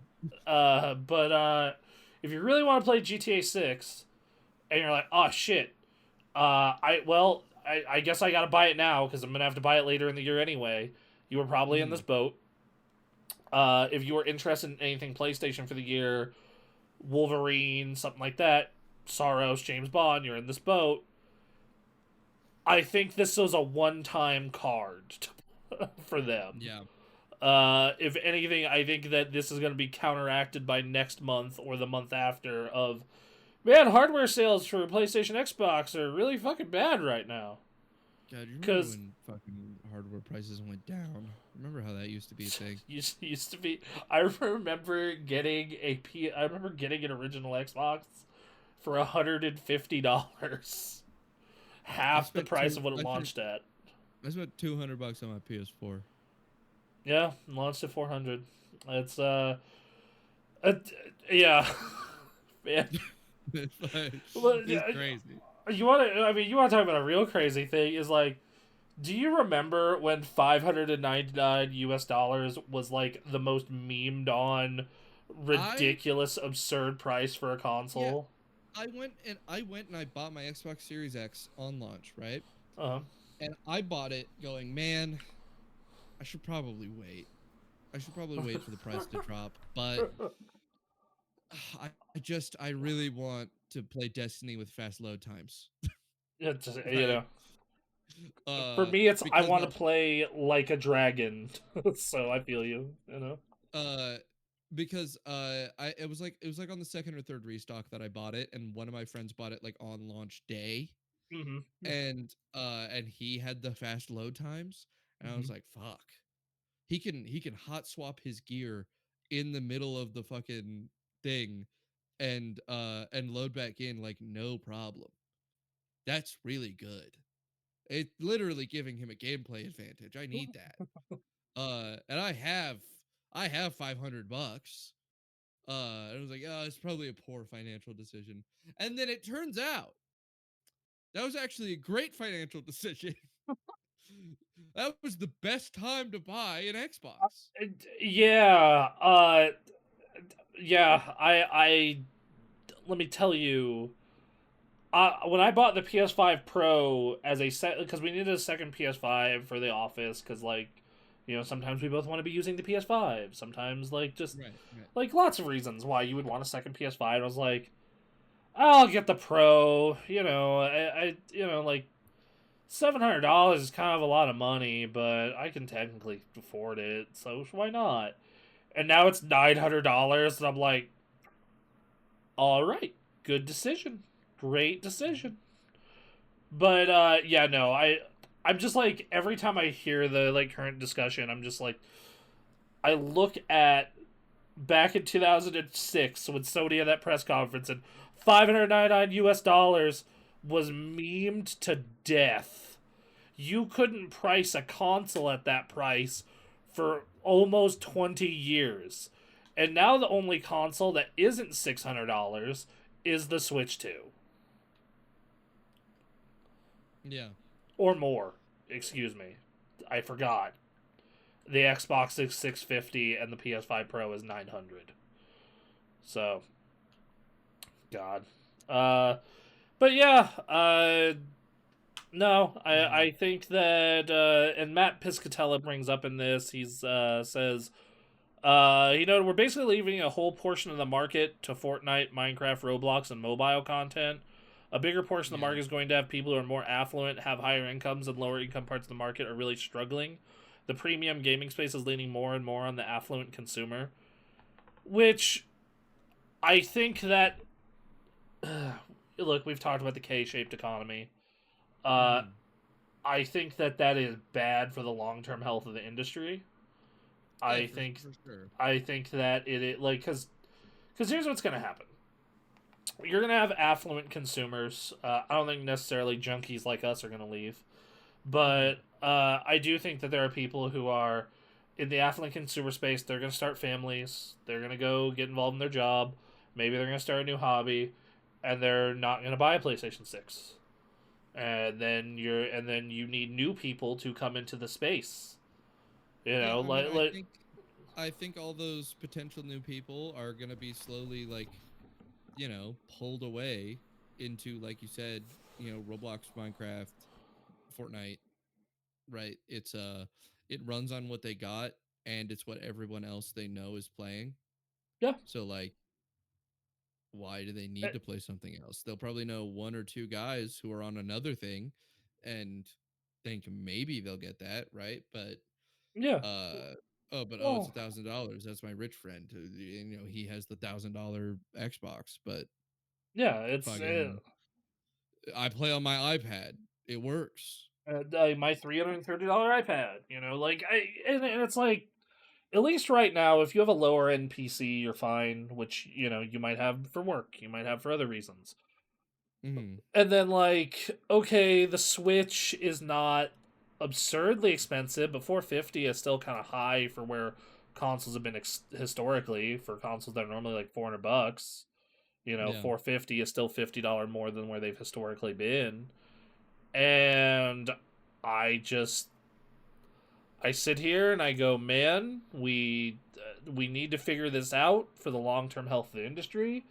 Because what you don't want, console and higher end PC gaming to become is to become Corvette, where the Yeah. only people who it used to be, a lot of people could buy a Corvette. It was expensive. Like, it was very Hmm. expensive, but like an Pretty dope. average middle class person could buy a Corvette. Someone who worked really hard could target getting a Corvette. Now a Corvette is like $70,000 rich folk only. Minimum, minimum. Yeah. Same thing with like, and like that's like becoming new cars in general, by the way. And it's hanging out with Anthony too much. Jesus. he's got Uh, he's got the cars in your brain. he's transitioning his car autism onto me. Yeah. Uh, anyway, but and I think that and you see that in several other industries, and it always ends up being bad for the hobby long term. Like part of the reason why like the NFL is doing so well and other sports leagues continue to improve and do well is the fact that Mhm. the entry point to enjoy it at a meaningful way is so low. It's turn on my television and put it on channel 2. Yeah. Or like that's what it is. Yeah, the higher end parts of that are more expensive now. Me and Anthony were pricing out going to a Broncos game. We both just Right. had a heart attack. You Yeah, it's know? crazy. It is really But crazy, yeah, like baseball's especially cheap because of all though. the other costs you run into. Everything in Yeah. the stadium costing like $40 for a hot dog. Yeah. I will say that baseball game was actually pretty cheap compared to an NFL game though. We need to hit up Yeah, another yeah. I baseball mean, the game. one we went to for sure. Yeah, like I was just like, damn man, if you sit out in the bleachers, shit's cheap. Let's go. Yeah. But Yeah. The ticket price was not crazy there. I yeah, did spend so a lot on food, but yeah, that's every state. That's stadium food across the board. It's concerts everywhere. Like I'm not. yeah, I've just accepted that. That's been it's that's a built in. truth of the industry.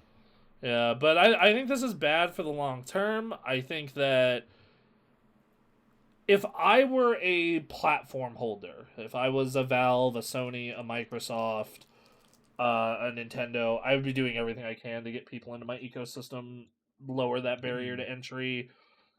And I don't mean the Microsoft way of lowering it, where like cloud streaming exists, but This like, isn't. yeah, terrible, terrible idea. but like actually being like, look, this hardware is not as powerful as it could be, but it's $400, $500, and we are putting a bunch of amazing games on it, and that is the story. Yeah. Um, Yeah. I mean, you know what I would like? I would like good video games to come out for consoles that are good and I can have them. I want good things to happen instead of bad things. sure, why not? I mean, uh as we talk about the Switch 2, and yeah. it's they're making a case. But you know it's probably going to be a good game. Jitasics. GTA 6, and But they, you know, apparently they don't even need it for their stock price to go up. They just need to yeah, get hacked because yes, Rockstar hackers actually made Take-Two stock increase after leaking how much GTA Online is making. yeah. So So they like to be cagey with how yeah, much GTA Online is making. And I think part of that is they really just don't want to be accused of allowing children to gamble, mm, which they are doing. all right. Uh, there is an in-game casino in GTA 5 that you can gamble your in-game money for more in-game money, and it costs it costs in-game money which you can purchase in real money. Uh, Uh, that and they know their audience is very young, and they would get accused of exploiting the youth with excessive microtransactions. And so it seems like they don't want a lot of publicity around how much they make on shark cards, which is their their in in-game currency. Yeah, their in-game well, their in-game currency is just dollars, but but shark like cards just it's how the you get it? microtransactions to get a Yeah, how you bunch of get it? them. Yeah. And uh, when the leaks came through from the hackers, a lot of things came out at that time, but among them is that $500 million is made annually, every single year. They are that is that's like being the best-selling game in a year most years, right? This is crazy, dude. This is That's like that's like being a top 10 release almost every year. along with the fact that you have to remember their boxed copies of the game are almost always in the top 25 every year anyway. Yeah, they're still selling. Yeah, like hold on, I need to look this up. I'm gonna look up last year. If you want It's to just like know, an unfathomable level of success. It's it's it's probably it has to be like the most successful video game like ever, right? Like behind Roblox probably, yeah. yeah, yeah, behind behind, behind the other child gambling scheme. Man, yeah, GTA 5 was the 20th best-selling video game last year. That's so fucking ridiculous. Yeah, I'm 500 actually million mind you, $500 million a year. This game is over a decade old. yeah, it came out in September of 2020 or 2013. So, That's 13 years of $500 million a year.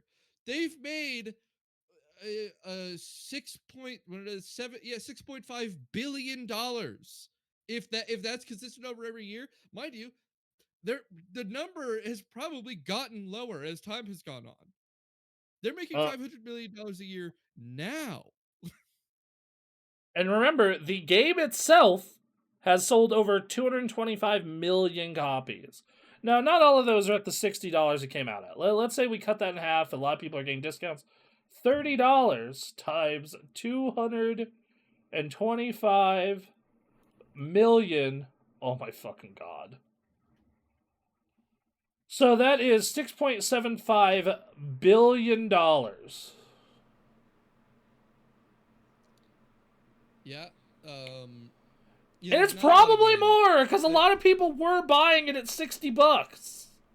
there's not a lot of games that can really compete with that much money being made over the course of the life cycle of a game. Most of them are the like obscure to the West games that are like unreasonably successful in China. Um, for example, Dungeon Fighter Online has had 22 billion in lifetime revenue. Yeah, like Uh, Genshin. Like we all know Genshin's crazy. yeah. And Honor of Kings has had 16 billion as of 2023. This is Uh, the like the thing is though is like I'm a lot more hesitant to like yes it's an insane amount of money but I'm inherently less impressed by free to play just because I'm aware of what getting a penny from a billion different people does for you. Uh here's a list from a YouTube video from Makeshift Project, which is just a short trying where they're impressing a guy with the top 10 games of all time. Number one, Dungeon Fighter Online for 22 billion. Then Honor of Kings is apparently at about 20 billion. mm, Then Candy Crush, also 20 billion. yeah. Fortnite, 20 billion. League of Legends, 18 to 19 billion. PUBG Mobile, 10 billion plus. Apparently Wii Sports is number 7, and then number 8 is GTA 5. And Wii Sports, you have to remember a lot of people It's a probably cheat. It's a cheat because a lot of people bought it with their Wii. they only bought it with their Wii's, so $250 Yeah. times however fucking many. Like yeah, no shit. And like once again, I'm always more impressed by boxed product numbers, just because like I'm Yeah. aware of what things you can manipulate Of with how hard MTX. And, it's hard to sell yeah, like it's box products. like when someone tells me like this game made billions in microtransactions, I'm like, cool, bro, that's easy. That's the easy game. Like, it is the third best selling game of all time. Yeah. It is. It is It's on. it's just fucking insane. It's insane how much money It GTA 5 makes. it is behind only Tetris and Minecraft. I mean, there's a reason that we've been talking about fucking GTA 6 like it's Gojo and fucking JJK, like it's the game that will shatter Well, reality well, when it comes out. I want to put this out here. Also, their last game, Red Dead Redemption 2, is the Mhm. fourth best selling game ever made. Yeah, it's fucking. So It's they so, have yeah. So they make so so much like money every time they make a video game. like they yeah. Hold on. Let me see where their next game on this fucking list is because there has to be another. I have no doubt in my mind they have to have another game in the top best selling games ever. I just okay. So wow, Black Myth Wukong sold that many copies, huh? Yeah, GTA San Andreas is at number 30 with 30 million, funnily enough. Mm, And then GTA 4 is at number 50 with 25 million. So they have Jesus. legitimately 4 of the top 50 best-selling video games for Yeah. like a boxed product. That's fucking Uh, psycho.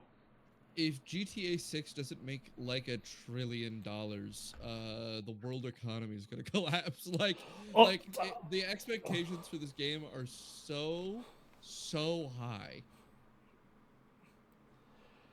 like so here's the thing, if this thing does not break almost every record known to man and isn't just a Mhm. massive financial winner, I think it might actually end up causing like an even bigger than the one that's already happening AAA recession. I think I legitimately think so. Yeah, it I will think that. cause investors to flee like fucking crazy. I mean, Take Two's stock price is almost certainly accounting for releasing the best-selling, most profitable video game of all time this year. Like, like it's just a really fucking crazy position to be in, where it's like, yeah, if we want to hold steady our current evaluation, we need Hmm. to make the most successful thing in this market literally ever. Which, by the way, they've actually recently had a massive drop off. So they were riding real high, and then Mhm. GTA got delayed again. They had a small dip down, and then for whatever reason, they had a massive drop down. And Yeah. this story peaked them up a little bit, but uh, not gonna lie, everybody, if you're looking to buy stock, I'm not even playing. Take Two actually might be a decent play if you're like. Here's what I would do. I would and look, this is not financial advice.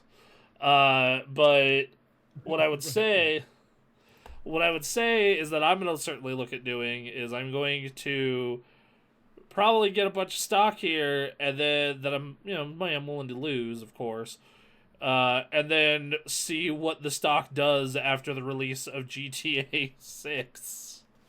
Yeah, God, the volatility rating for Take Two is going to be insane in the month that GTA 6 comes out. Like, It's a slingshot in either direction, right? Because if it's the most profitable video game of all time, then yeah, it's going to go up. It's going to go up, and uh, it's probably going to be overvalued because the current evaluation is accounting for that. But it's just the nature of the thing. It'll it's shoot way the just fuck up, and then if it goes down, like it'll obliterate the entire stock. It could tank the company if it goes well. down. I mean, okay, so you want to talk about shit that also it's gonna reflect on is like realistically, a lot of people aren't gonna be buying Xboxes for this. This is a de Yeah. facto PlayStation exclusive just because of where Xbox is right now. Hmm. Can you like this? It literally may affect Sony stock price as well. Yeah. Like because so many people might buy PlayStations. We could be wrong. Us and the industry could be drastically overvaluing this, but it is still Hmm. pretty fucking crazy to think about where this is. Um. Yeah. Anyway, uh, But hey, what you been playing? What you been playing recently? Now that we're done with the I news, that's the news, everybody. that's the What news. have I you been hope you playing? liked it. I played the first hour or so of Pragmata. Nice. That game. I want more games like this. I want kind of these really like solid action focused action adventure games. A little bit of puzzle thrown in there that Hmm. look good, but also don't look like they cost the small GDP of the GDP of a small The GDP of a country. small nation. Yeah. Yeah, it's $60. It runs great on Switch, runs great on PC, and I think the gameplay is just really like the gameplay loop is a lot of fun and feels really Hmm. fresh. Because what the core gameplay loop is you are big astronaut shooter man, uh, Yeah. and you have a little AI girl on your shoulder, and you fight these AI robots. And what the story is basically you go to this moon base to investigate this AI, this like what happened. There's been no communications. Haven't heard from humans much. Shit's really weird, and you find out AI has taken over the moon base, but is also trying to replicate humanity. That's the short of it. Hmm. And Okay. but the core gameplay loop is your guns don't damage the robots much, even in their weak points. You need to hack them first. So when you're aiming at them, there's this little Hmm. mini game you can do with the face buttons where you have to like basically do a quick puzzle to hack them so you can start doing big damage. So the Is this little the game girl, I keep seeing with the child that you have with you the whole time, right? yeah, yeah, Uh, okay, yes. okay. I'm just making sure. Yeah, so she's on your shoulder and she hacks them real quick. So Yeah, yeah, yeah. you'll be aiming at them and you'll be like B B B A B B and just lead the thing down to the path to do the damage and then you do big damage. But you also need to like be spacing yourself right. So if they'll come up to you, you can hit right bumper and boost out of the way, or you can run around and it's like so it almost kind of reminds me of Resident Evil 4 where you'll like post up in a spot, hack, or in Ready Force case, start aim, line up your shots, take out a dude, move, post up, get ready, and just repeat that over and over. And then she occasionally gets a big super move you can use that's like a mass hack that makes it so you can do a shit ton of damage. Hmm. And the gameplay loop just feels really good. It feels really good. It feels really challenging. Like I said, it kind of reminds me of the parts of RE4 I really like.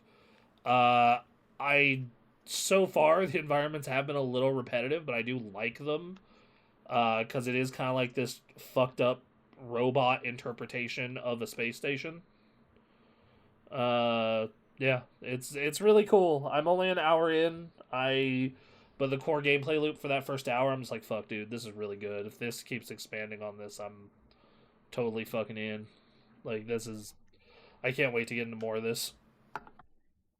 That's good. That's good. I'm glad. So, and then the other thing is Pokemon Fire Red. Yep. Pokemon Fire Red. I beat the Elite Four last night. My for those of you who are curious, my team, my lovely team that did it: Venusaur, Blastoise, Charizard, Raichu, Snorlax, and Haunter. Hmm. And whipped through it real good, and then found out because I thought I was almost done with the game, right? Because I was used to because I haven't played Fire Red. I played Fire Red way way way way less as a kid than I played Yellow version and Blue version. So I Right. thought, all right, cool, we beat the Pokemon League. Now just need to go to the Cerulean Cave, Master Ball Mewtwo, and then we're done.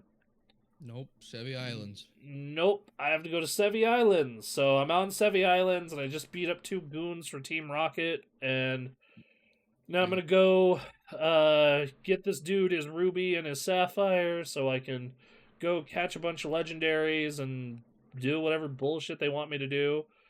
It And then also it also is the thing that would normally allow you to trade between Ruby, ruby and Sapphire, sap. and Emerald and Fire Red and Leaf Green, but they don't have those on Switch yet. I'm telling you, they're gonna, and they're gonna be $20 pop. They're gonna Yeah. be $20 pop.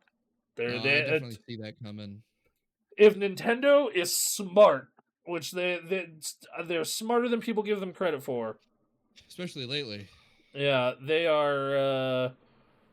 They're absolutely going to put those out for $20 to $30 each. Yeah, for I sure. have no doubt in my mind that next year, next holiday season, it's like we're putting out Pokemon Emerald for $30. Yep. Yeah, like that. Yeah. So, anyway, back to what we were saying though. So, like the game, it's a Pokemon game, so it's generally pretty chill and easy. It's not like I'm Yeah. playing Expedition 33 or something, or like older Final Fantasies where it's like, damn, back half of this is kind of hard. I will say I did kind of fuck myself by the time I got to the Elite Four. I spread my Hmm. experience out too much, so basically Yeah. all my You Pokemon don't were have like, anything crazy over leveled. yeah, so like all of my Pokemon, not like were they not crazy over leveled, they were like 8 levels or more below the Elite Four basically the entire time, except for and then like just by repeatedly fighting the Elite Four, I got Raichu up to like level 72, and it That's was kind of the most fun way to play it, in my opinion, though. You know, it gives you it means you kind of aren't dealing with the game being like too crazy easy. You can actually like yes, I feel do challenging trainers as challenging. I so the thing is though is like even like spreading out evenly, I only ran into a real challenge at the Elite Four. I lost to one gym leader my entire run, and that's because I screwed up and did them out of order. Hmm. I beat Poison Man before I beat Grass Girl. So I fucked up and did those out of order, so my Pokemon were like really low for Poison Man. Hmm. Um, I see. so I mean, I did Poison Man first. But that's because my Pokemon are all crazy over leveled, and I'm doing a badge quest, and I'm doing a whole strange thing. so other than that, been really enjoying the game. It reminds me of why I love Pokemon so much when I was younger, and why I think that like it is disgusting how much I'm enjoying my time with this more than I did my time with Scarlet last year. Yeah, Like, just yeah, it's So yeah, it's great. I love Fire Red and Leaf Green. It's yeah, no, classics. it's Um, fantastic. but we talked about it a bit in the pre-show. But a game that Mm. I've played a bit of before I get into my terrible MMO talk, and that you've Yes. also played a bit of is Pokemon Champions. Yeah, so I downloaded this because I was like, I was kind of interested. I wasn't like, super like, oh, I gotta play this, but I was like, it seems neat. This seems like a neat Mhm. thing. I want to check it out. It's And kind of neat. Yeah, other than the gotcha elements, which I'm not sure if I ever wrote this note down for my show notes. Hold on. Yeah, they are doing straight gotcha elements when it comes to how you actually get the Pokemon. Oh yeah, no, I did not. I didn't write my note out, which I was just like, oh, you sons of bitches, you absolutely tricked me into playing a gotcha game. Um, Yeah. They uh, uh they do a good job of making sure that you can get Pokemon for free. You can do a pull every day, which is better than a yes, lot of gotcha games, but it's definitely still gotcha mechanics. It's yes. you go in and you pull, and once you're out of all the freemium juice they give you, then you spend money to pull. And I've certainly run into the feeling of like, oh man, well fuck, I don't have the shit to pull for an Incineroar, and I don't have an Incineroar, so I can't have the best Pokemon ever on my team. Right. uh that's not to say that I personally like Incineroar, it's just objectively the strongest Pokemon ever made. uh and Right. I mean, he's a pro Yeah, wrestler, so that is cool at least. yeah, it also has fucking it has what is it, something in Parting Shot, it has a it has the move that flinches you guaranteed on its first turn in combat, and then Parting Shot, which lets it leave combat. Both are dark type attacks. It also has Intimidate, which means every time it comes in, it's lowering the attack of everyone on the field, which is just fucking Mm. insane. It's the most busted Pokemon that's ever been conceived. It's fucking crazy. Incineroar is the villain of Pokemon VGC, specifically doubles. It's kind of So, not a huge so, deal in so, so, singles, in, but in wrestling terms, you're saying he's the heel? he's the heel. He's Yeah. absolutely the heel. Okay. He's even Gotcha. got the smirk and the like the bad guy sort of like hey yeah, and he does this like finger gesture thing the whole combat. Like yeah, he's the heel. They in fact characterized him perfectly for what he is. Uh, Uh, but I will say so that you're if you making now have you're making me any want to put him on my team. That's what. you absolutely should, if you're playing doubles. You're mostly playing singles, but I prefer doubles. If you're uh, playing doubles and you don't have Incineroar on your team, it's fucking throwing. Incineroar is so unreasonably good. um. But All right. uh, one thing that does help with the gotcha mechanics is Pokemon home connectivity. If you have Pokemon from other Pokemon games you've been playing, you can take them from that game and put them in Pokemon Champions. Uh, and that means that if you've played another Pokemon game, you can get any Pokemon you want basically for free. It's also very easy to go onto Pokemon Home's trading system and just search any Pokemon, and there's someone trading it for garbage because there's a bunch of bots that exist that just constantly hand out Pokemon. So you can kind of get whatever you want if you take a couple extra steps. Uh, there is one big controversy Pokemon, and Mhm. that is Pokemon Legends ZA's Eternal Floette, which is in both singles and doubles one of the best Pokemon in the game. It's really fucking good, but you have to have got put like 30 plus hours into Legends ZA to getting Eternal Floette, and have bought that game and then transfer it into your Pokemon Champions to be able to use it. Uh, but man, holy shit, is it fucking really powerful. Mega Floette is nuts. Mm. But people have been upset about that. And my experience of the game has been good. I think that it's I mean, competitive Pokemon has been very inaccessible for a long time, and I've Well, always thought that that should be changed. and that was always my big issue with it. Is like, dude, I don't want to grind this out. Fuck this. Yeah, Like I don't that. want to That was fucking always like get the money for the medicine and breed for the IVs. And so, they've made some great decisions in just they just removed IVs entirely, right? good, Because they're smart. stupid. So everybody has the same IVs, and they've just made it so that you can just pay their little in-game currency you get from playing to train your Pokemon. I do not quite like that either, because the game is disincentivizing the experimentation that's really required to do well in competitive Pokemon. Uh, a huge aspect of competitive Pokemon is like tweaking your team over and over again, and it's actually kind of expensive in for in-game like with the in-game items to tweak your team uh over and over again because it costs like 2500 VP to change everything on your Pokemon. Yeah. And Which you get like 350 a match though, so that's not too horrible.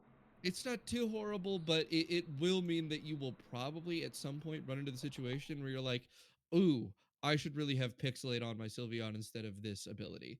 And you just don't quite have enough VP to do that. And you might go, ooh, maybe I should try this ability out, but you don't try it because it's gonna cost Monies. VP, it's gonna cost currency Time that or you don't money.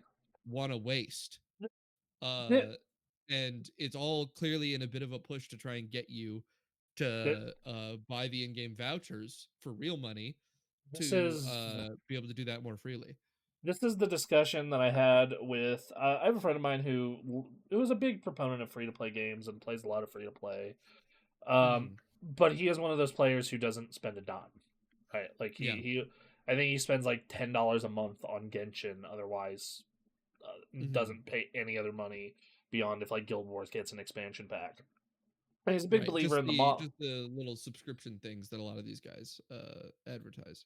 Yeah, so like, but I'm like a big proponent of being anti free to play, Yeah. and the reason is, and it's and I realize that as far as like making money goes, this is a you know I understand free to play is more efficient for making money, and I understand that, but I Yeah, but think it it's is. kind of it's caustic to a game's design. Yeah, yes, exactly. It is negative for the end product because at the end of the day, they are trying to influence you into that because you are paying somewhere else. Now, part of that is you're Yeah. paying with your data because you have to have an email and an account, but you're also paying through. We've talked about dark patterns, or we've talked about and just like there is this mental wear that comes with a Hmm. free to play game. I love Marvel Rivals. Marvel Rivals is one of my favorite games of the decade, right? Like it's a Yeah. fucking great ass game. But like if you haven't played that game in a while and you fucking log into it, oh my god, dude. You are just overwhelmed with these new skins are out. Hey, here's the new battle pass. Here's whatever weird Yeah. event thing we're doing right at the moment. And I'm just The like, first time I booted that game up, bro. I had to go through like 9 screens of shit telling me, "Oh, yeah, look at this, and look at these skins, and look at this event, and look at this thing." It, And it's like, shut up! I just want to play. My friends asked me to play the game. That's all I'm trying to do. and it's just like mentally exhausting for what is otherwise probably the most enjoyable PvP shooter in my opinion right now. Yeah, And by far the easiest like hero shooter to get into overall, and the most enjoyable. And like it's just fucking horrible for the game's like design, and like Marvel Rivals is one of the lesser egregious ones because like the yeah, characters are free, and if you buy the seasonal battle pass, you're getting a bunch of cool skins. But like there's this mental load that comes with it, yeah. and that's just with all of these. Now some of them are more manipulative and fucking disgusting than others, but they Hmm. all have this element of yo motherfucker, pay us a lot of money over time or with your mental fucking facilities to in order to engage with the really cool gameplay we have made. It's Yeah, fucking it's the same philosophy of a casino. yeah. That's what it is. And it does suck for it to happen to Pokemon too. I mean, it's just that everybody knew that this is what Champions was going to Oh be, yes, 100%. right? I think Yes. no one came in with an expectation to be anything else, and Hmm. so it's not. It doesn't feel as bad as it could. But like Pokemon Showdown exists. There is Yep. a free alternative to this that has no microtransactions and is community run. The big problem with Pokemon Showdown is I can't keep any of my Pokemon from there because they aren't my Pokemon. They're a simulation of a Pokemon. Pokemon Yep. Showdown is technically just a complicated calculator, and that's why they've been able Yeah. to get away with existing despite Yeah. the oft litigiousness of Nintendo. And you know, on top of that, it's not friendly. Like Pokemon Showdown is not tutorializing you in the sort of way that Pokemon Champions is to try and like Pokemon Champions really wants to get you to play you know, competitive Pokemon. And so they're putting a lot of work into onboarding you. Whereas Pokemon Showdown is like, you're here to do this. You already know about this. Yeah. Well, definitely. And you know, it's I don't know. I just think that it's like bad for the overall presence and design. Yeah, Uh, that being said, I think it's awesome for competitive Pokemon. I think the yeah, presence of this, I mean, the amount of players we've been getting in Pokemon Champions has been huge. It's uh, clearly getting a lot of people playing it. You can even see that like the metrics on competitive Pokemon videos that are coming out right now are all doing way better than they normally do. well, I mean, It's clearly been a huge invigoration for the competitive Pokemon community, this game coming out. well, like even I, as someone who is like not really engaged with the franchise in a very long time in any meaningful way, has really like like this is the most I've enjoyed Pokemon battling since like my whole Yeah. workplace was doing it in 2013 and 2014. Well, and So I always struggle to describe it because I feel like it's so complicated that it's really difficult to express to people like what actually is happening in a competitive Pokemon match. But now that you've played some, you can see there's like a lot to think about, yeah, right? There's like absolutely. uh you know, even on the lower level, you're mostly thinking about your type matchups and like, oh, is this a special attacker? Is this physical attacker? Right. And Mm, but you can feel already, like you can see the components where it's like you're gonna have to start eventually thinking like, what moves can this other Pokemon know? What abilities can it have? What am I like what are all of these factors that I could theoretically be dealing with? What could this person be attempting to do? What kind of gimmick are they running on their team? What's their goals from the start? What are they trying to establish to put themselves in a position of advantage? And like there's so much to process and to figure out in a match of competitive Pokemon that has been this really cool thing that you can't get anywhere else, that has been like had this massive barrier to entry.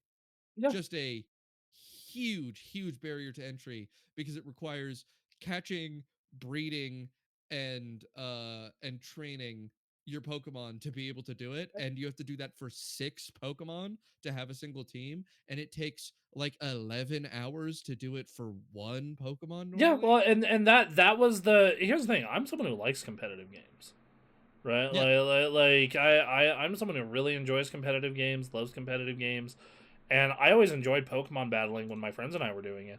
But I never once wanted to get involved in the competitive end of this because it fucking sucks to do. It sucks Yeah. to set up. It's not fun. So I was like, fuck this, and It's a ton of not fun for some fun, right? Because the exactly, actual battling, once you get there, it's like, cool.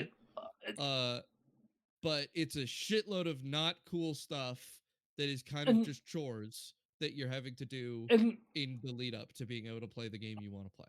and I know that a lot of people are gonna say, "Oh, but you do the fighting game stuff," and like, what about training mode? It's like, yeah, but like training mode has like it doesn't feel like that, largely Yeah, because but it's like, also you are playing the game when you're playing training mode. Training mode yes, is you doing the fighting game.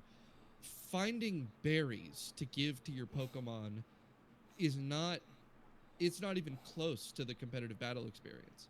Like there's nothing about the lead up experience to competitive battling has anything to do with competitive battling. And that sucks. Like it's just this really poor compatibility that's existed for decades. And infamously there's there's this YouTuber called Papa Hefe who makes videos about how much time it takes to make a competitive team, even when doing like RNG manipulation, like the fastest theoretically possible method, even what they didn't have at the time for the game that he's testing out. But he's made one for almost every generation about how long it would take to make a competitively viable team. And if you go back to Generation 3, it takes so long and it's so difficult. The people playing competitively didn't do it. Their Pokemon just Yes. weren't correctly made for the competitive because they it would be inconceivable. It would be inconceivable to try and get a perfect 6 IV Pokemon in Generation 3. The only reason it's possible now is because of RNG manipulation. But back then, it was just like, oh yeah, do I want Mewtwo on my team? It's not going to be a perfect Mewtwo. That's impossible. Uh, Um, so I think this is great for competitive Pokemon, and that excites me. Um, but I have something bigger to talk about all right, from my gaming week. Something I've played a lot more all right, all is right. RuneScape. Let me get my phone. Let me get my phone. All right, go ahead. So RuneScape Leagues started on the 15th, so 4 days ago now. I am currently playing it passively. There's a lot of AFK stuff you can do in RuneScape all throughout this podcast. And I've been doing that basically 24/7, with the exception of a big Marble Olympics party I had Friday. Uh, and yeah, this game, it's I just love League so much. It makes this game so much better to be able to rush through what is normally just like 150 plus hours of content in a day.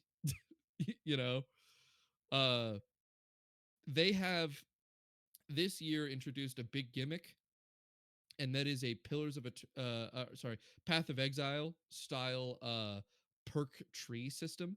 So they have a large, complicated tree of abilities that you're going to be able to select from as you get stronger in this, which is replacing their old system called Combat Masteries. Uh, Mm. and it has 132 perk options, and it's allowing for just ridiculously powerful versions of gameplay where you're doing shit that you just would never be able to do in the main game. Currently, I have a water magic based build that is making me effectively immortal in every fight that I go into, because I'm able to heal 60% of all the damage I deal and 10 every time I cast a spell, which Mm. is a crazy amount of health. And it lets me overheal. Currently, I'm only up to 30%, but the end version of the build lets you overheal to double your HP, uh, God which is damn. just crazy. And then the more overhealed you are, the higher damage water spells deal. So if you're double overhealed, they deal double damage. Uh, and that's just one of the many absurd abilities that they're putting out. There's probably a very popular one this year is going to be the melee. They call it the Bluetooth halberd build, where you can attack with a halberd from up to 7 tiles away, which is about the same length as like a bow. And so a bunch of content that was normally impossible to do with a melee weapon, you can now just do with a halberd. And then there's also the blind bag that synergizes really well with that, in which there's a 25% chance every time you attack that it just takes a weapon in your inventory, any weapon, and instantly hits with it. So you can get the strongest, slowest weapons that exist, fill your inventory with them, and then do massive explosive hits randomly anytime you're attacking somebody. And you can do that with your long range halberd. So you're from 7 tiles away. And mind you, each of these 25% chance to hit also have a 25% chance to cause itself to do that again. And Fucking then hell. on top of that, you can get something called a ranged echo, and you can get that to be a 20% chance, which means you have a 45% chance to hit again every time you hit. This is causing people to be able to max hit up to a 2,700, which kills anything in the game instantly. It's just fucking absurd. That's not to mention, of course, the relic system, which is present in every league. And this time they've got 8 relics, and they're all remixes of existing relics from past leagues that Mm. just do absurd shit. I like there's one abundance which is giving you gold. Uh, for they give you double the gold of every XP you earn, which is making it possible to do training methods that are normally very expensive just constantly, because you're getting more gold than you're losing in the process of doing the training method. And they've also done a big shakeup where they've made the normal starting region called Mistalin, which is where Lumbridge, the famous spawn town, is. That area is entirely inaccessible, and they've seemingly done this to promote the newest region in the game, which is called Varlamore. Varlamore is a very Aztec themed area. It's like, what if the largest civilization in the world was the Aztec Empire, basically? And it's like a way more modern thing. You can kind of tell how new it is in comparison to the rest of the game, because it's all much prettier and better designed. Because Lumbridge was put into the game in 2001, and Varlamore came out, I think, over the course of the last 3 years. It was in a 3-part release, and so they're incentivizing players to engage with Varlamore more, and it's very pretty. It's very pretty. It's a really cool area to run around that I didn't know a lot about before going into this. I do not play this game outside of when these leagues happen, because I have found that there's just so much more fun of a way to engage with it for me. Uh, Having already played, easily like 1 to 2,000 hours of the game before, I eventually got burnt on how the end game is really just like these titanically gigantic grinds that slowly inch you towards being able to do a slightly better thing. Uh, and Leagues lets you skip all of that with, like, you get a 16 times experience multiplier. And that's not to mention the experience multiplier that your relics give you. They have things like endless harvest in as a tier 1 relic, which lets you AFK on any resource node for a half an hour, and you can just walk away from your computer and you get double the resources from it, and double the XP. And that's not including your multiplier for XP, which means at the highest rank, you're getting 32 times the experience rate for all these gathering skills and double the resources. And every relic is some degree of multiplier like that really accelerates the game just to a crazy amount. And the level of power I'm able to wield here is just so much higher than the main game that I'm like, I just want to do that all the time. So how long do one of these leagues last? They last about 2 months, and I usually only play for about the first month, and then I'm like, well, I've had enough of this, and then Fair. I just get through, and I usually get like an adamant or a mithril trophy. Uh, this is, of course, also a competition. Hmm. It's not just the game mode, but it's also the competition between all the people at the high end trying to be the first to get the dragon trophy. So the way that leagues works is that there are tasks set around the map, and the way that you're unlocking all of these powerful abilities and such is that you're completing these tasks. It is like, oh, eat a potato, cook a cake, right? There's just a million different little things around everywhere, ranging from very easy to incredibly hard. And you are getting these points to try and raise your rank to a maximum rank of dragon rank. Usually less than 1% of people who play this ever get a dragon rank. uh but your goal is, of course, to raise your points both to unlock the next relics and to raise your overall rank in the high score.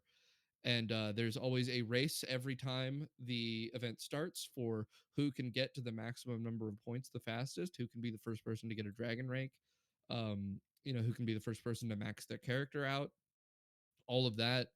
There's constantly fierce competition for it, and right now it's been really interesting to also, while I play, watch on the side the competition between people like I think it's like Ticket Timer, Mazar, Solo Mission. A lot of them are live streamers or YouTube creators that are just putting crazy hours in with like unreal expertise on the game, on top of like the skill to do all of the hardest things in the game already, in combination with the insane power buff that they're getting, allows them to do things like doing the Inferno, one of the hardest things in the game, Mhm. way earlier than you're ever intended to be able to do that, right? Because rather than making it easier for them by using these powerful relics to make it like a joke, they go in as soon as possible, and it's just as hard, but they're getting it done way earlier than you would ever normally be able to do it. And it's just been a great time. I'm enjoying myself. Um, all right, well, You know, goddamn. I really think that this is a model that every MMO should Well, be doing some version of it. I know World of Warcraft is. They have I can't remember what it's called for a while. remix. It's called remix. I It's called Remix. Yeah, it's called lead. They do it for one expansion, and Hmm. like you get like giga powered up for that expansion. So like Yeah. you're soloing like 25-man mythic raids kind of shit. And yeah, it allows you to go unlock a bunch of stuff for your main account. So like I didn't even play that much of the Legion remix, but I was still able to go in and get a bunch of mounts I didn't have from Legion, and go and get some transmog sets from Legion I didn't have. I didn't even play it that much. Yeah. I I don't I just I have a problem with MMOs and games that are like RPG progression based like this, where like Hmm. my brain just does not want to fuck around with temporary mode. I've tried over and over and over with Diablo Yeah. and this World of Warcraft remix seasons. Like I just am like, why do I bother?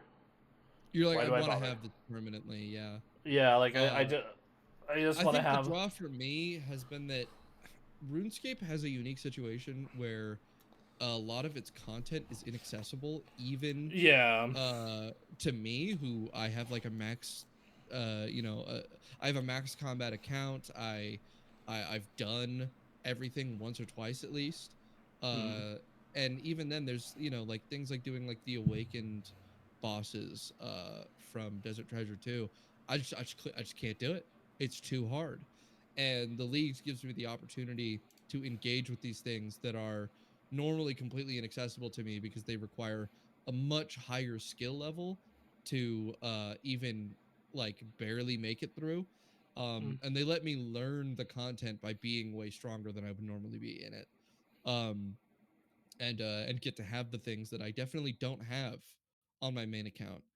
And for a thing like Diablo, right? If there was a version of Diablo where it's like, oh hey, you can get all the best loot way faster and be extra powered up and get to do things like the Uber Diablo and the Uber bosses more easily, then I could see myself playing that for sure. Um but for World of Warcraft, you do all the raids, you do all the dungeons. There's not a lot of content I think that is Yeah, like it's fundamentally inaccessible to but you. I think they make the mythic versions, but they're just harder versions of something you've already done with more mechanics. yeah, and I also think that just like I even if that content wasn't accessible though, I'm not sure I'd be interested. Because like Yeah. I never got to do ultimates in Final Fantasy 14. If they did like Hmm. fucking I don't know Shadowbringers remix, I would just be like, yeah, cool. I might fuck around with this Yeah. for a little bit. It just there is something, and it doesn't have this for games that are like fighting games or shooter games, or like it is just specifically RPGs that are long lasting, where you have persistent character, where it just will not work in my brain. Yeah. It will not. It's just something that I cannot overcome. because like even when I was enjoying Remix, I'm like, yeah, but this mostly goes away in like 3 months, so why should I give a shit? Yeah, Uh, I think it just tickles me perfectly because I like being overpowered in games, and like you mm, said, being able to do 25-man raid content alone mhm. in is the kind of thing that appeals to me, but only if I've done that before and struggled through it, right? Uh I think the reason RuneScape in particular is what gets me about it is that I have done the high end content and it's very hard, and getting to see that stuff be obliterated like super easily, getting to sort of, I guess, experience the power fantasy of blasting through what is normally very difficult stuff is just super appealing to me. See, and I think that's where it falls apart for me because like I occasionally like being overpowered, like I like the end of Half-Life 2 when you get the super gravity gun, you're just killing everything in one hit. Right. But like generally, I I don't want to like one button, two button kill everything. Mm, Like it's just this thing that just like I don't find it interesting or engaging. I like having to like yeah. figure out the game, the experience, whatever that may be. Hmm. And that's what another reason why that kind of falls apart for me is like I like tastes of entirely overpowered, unless it's like I'm figuring unless I'm like figuring out something, like I'll figure out a build that does like some crazy shit, and then that makes me feel, uh, you know, I'll say this league has particularly had that point of interest for me as well. The Path of Exile style big like map of perks that you can get, it enables this like build crafting that it has not been present at all I, in I, previous leagues. That re- has been really cool to me. I've got this like theorized build where you're doing 100 thorns damage anytime an enemy hits you.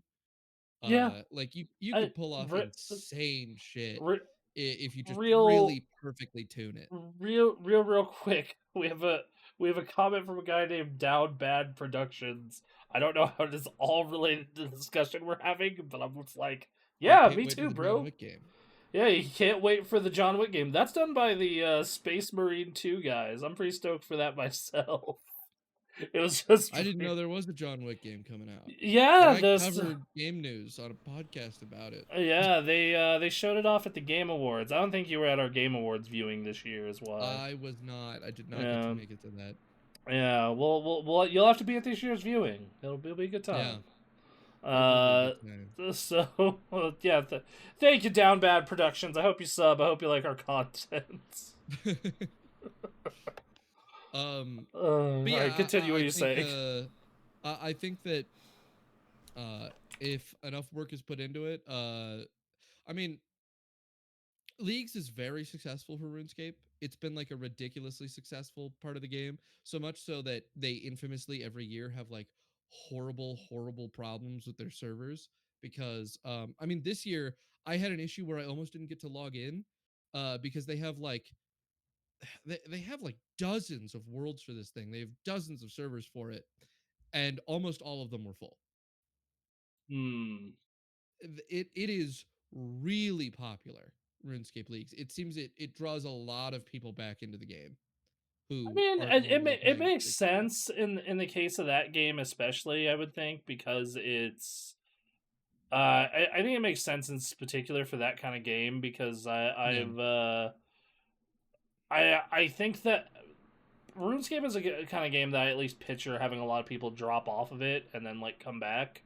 So I think that Yeah. I think having a temporary mode really can appeal to those people. I don't know why Down Bad Productions keeps giving us random topic prompts, but I'm kind of here for it. I've Well, been actually, waiting. Path of Exile is the primary inspiration that they had to do this league because Path of Exile is the one who came up with this originally in Path of Exile 1. Uh, Uh, and so Path of Exile 2 is almost certainly going to have similar events going forward in which they massively accelerate your character progression and let you be way overpowered. yeah, Um, because yeah, that game's still $30, huh? And still in There's early I access, huh? All right. Chris has been insisting that I play it with him ever since we played Diablo 2. Uh because I just enjoyed Wrath of the Warlock so much. But he hates the progression system of Diablo 2. Uh but What does he you hate know, about the progression system of Diablo 2? he hates the runes. The runes are really really Mm, annoying to him. that's fair. Uh Okay, that makes sense. but I have an issue with Path of Exile in general, in that I feel it keeps me on the treadmill where it I'm never actually stronger than what I'm doing. I want to be overpowered, right? That's my Mm, goal in all these games. And in Path of Exile 2, if you're overpowered, the thing that you should be doing is upping the difficulty of the thing you're going to do so that you can get better loot, right? Like that's always where it mm. is. There's always a level of challenge roughly spec'd to meet your level of power. And I don't And like that that. and I yeah, want yeah, to obliterate shit. you want the Blizzard fantasy of once you have your bis, you are God. You Yes, know, exactly. yeah, And okay. Diablo 2 did a great job of that. Even though It these did. games It. play exactly the same, in Mhm. Diablo 2, when you are fully built out and you can go obliterate Uber Diablo, Yep. uh Mhm. you can he's the hardest shit and you can Yep. do well beyond him. And I love that. Yeah. D4 had something similar as well. Like I remember, by Yeah. the time that by the time that like Phoebe and I got to like post game D4 and like we figured out our ideal builds, like Mhm. everything was super easy for us because especially because we were running a Necro and a Barbarian together, and so she was the Necro, I was the They Barbarian, complement each other. and we found two builds to complement each other. So it ended up Yeah. just being like she would just pull everything in and weaken it, and then I would whirlwind it all down in seconds. And this just ended up being a loop on every trash pack, and then you get to the bosses, and it's just like, all right, let me swap to bleed build, and it's just Yeah. like you're just seeing bosses just slowly bleed to death as we keep stacking bleed on it. The Uh, gameplay for Path of Exile 2 though does seem like the best version of that sort of top-down ARPG. yeah, I totally. think the boss fights I look really cool. I got to give it a shot at some point. But right now I'm too into my RuneScape grind, and I will be for probably the next couple weeks. um I am in an interesting spot because right as the WoW season is winding down, we have two bosses left to go. Mhm. Uh, I Diablo's out next week or the week after, and Phoebe and I are gonna play Ah, the new Diablo it. expansion. Yep. So it's I see. I see. I am One to chained the by other. what I am like it's that old I think Disney movie made of he's in the stocks. He's like I'm Yeah. free, and then he trips and just like ah dang it. Yeah, he's in a cage, gets out, finally, I'm free, falls into the stocks. Yep, that's it. Thank you. So, Yeah. I tried PoE one. I thought it was cool. The thing I've realized with these kind of games is I am big casual Andy. Mhm. And I just like I enjoy them when they're a challenge, but I don't want to like spend hours theory crafting, build crafting, like getting all my shit. I just want to put together a fun build and murder shit, and Yeah. preferably one that fits my style. Like in Diablo 4 at launch when they you know like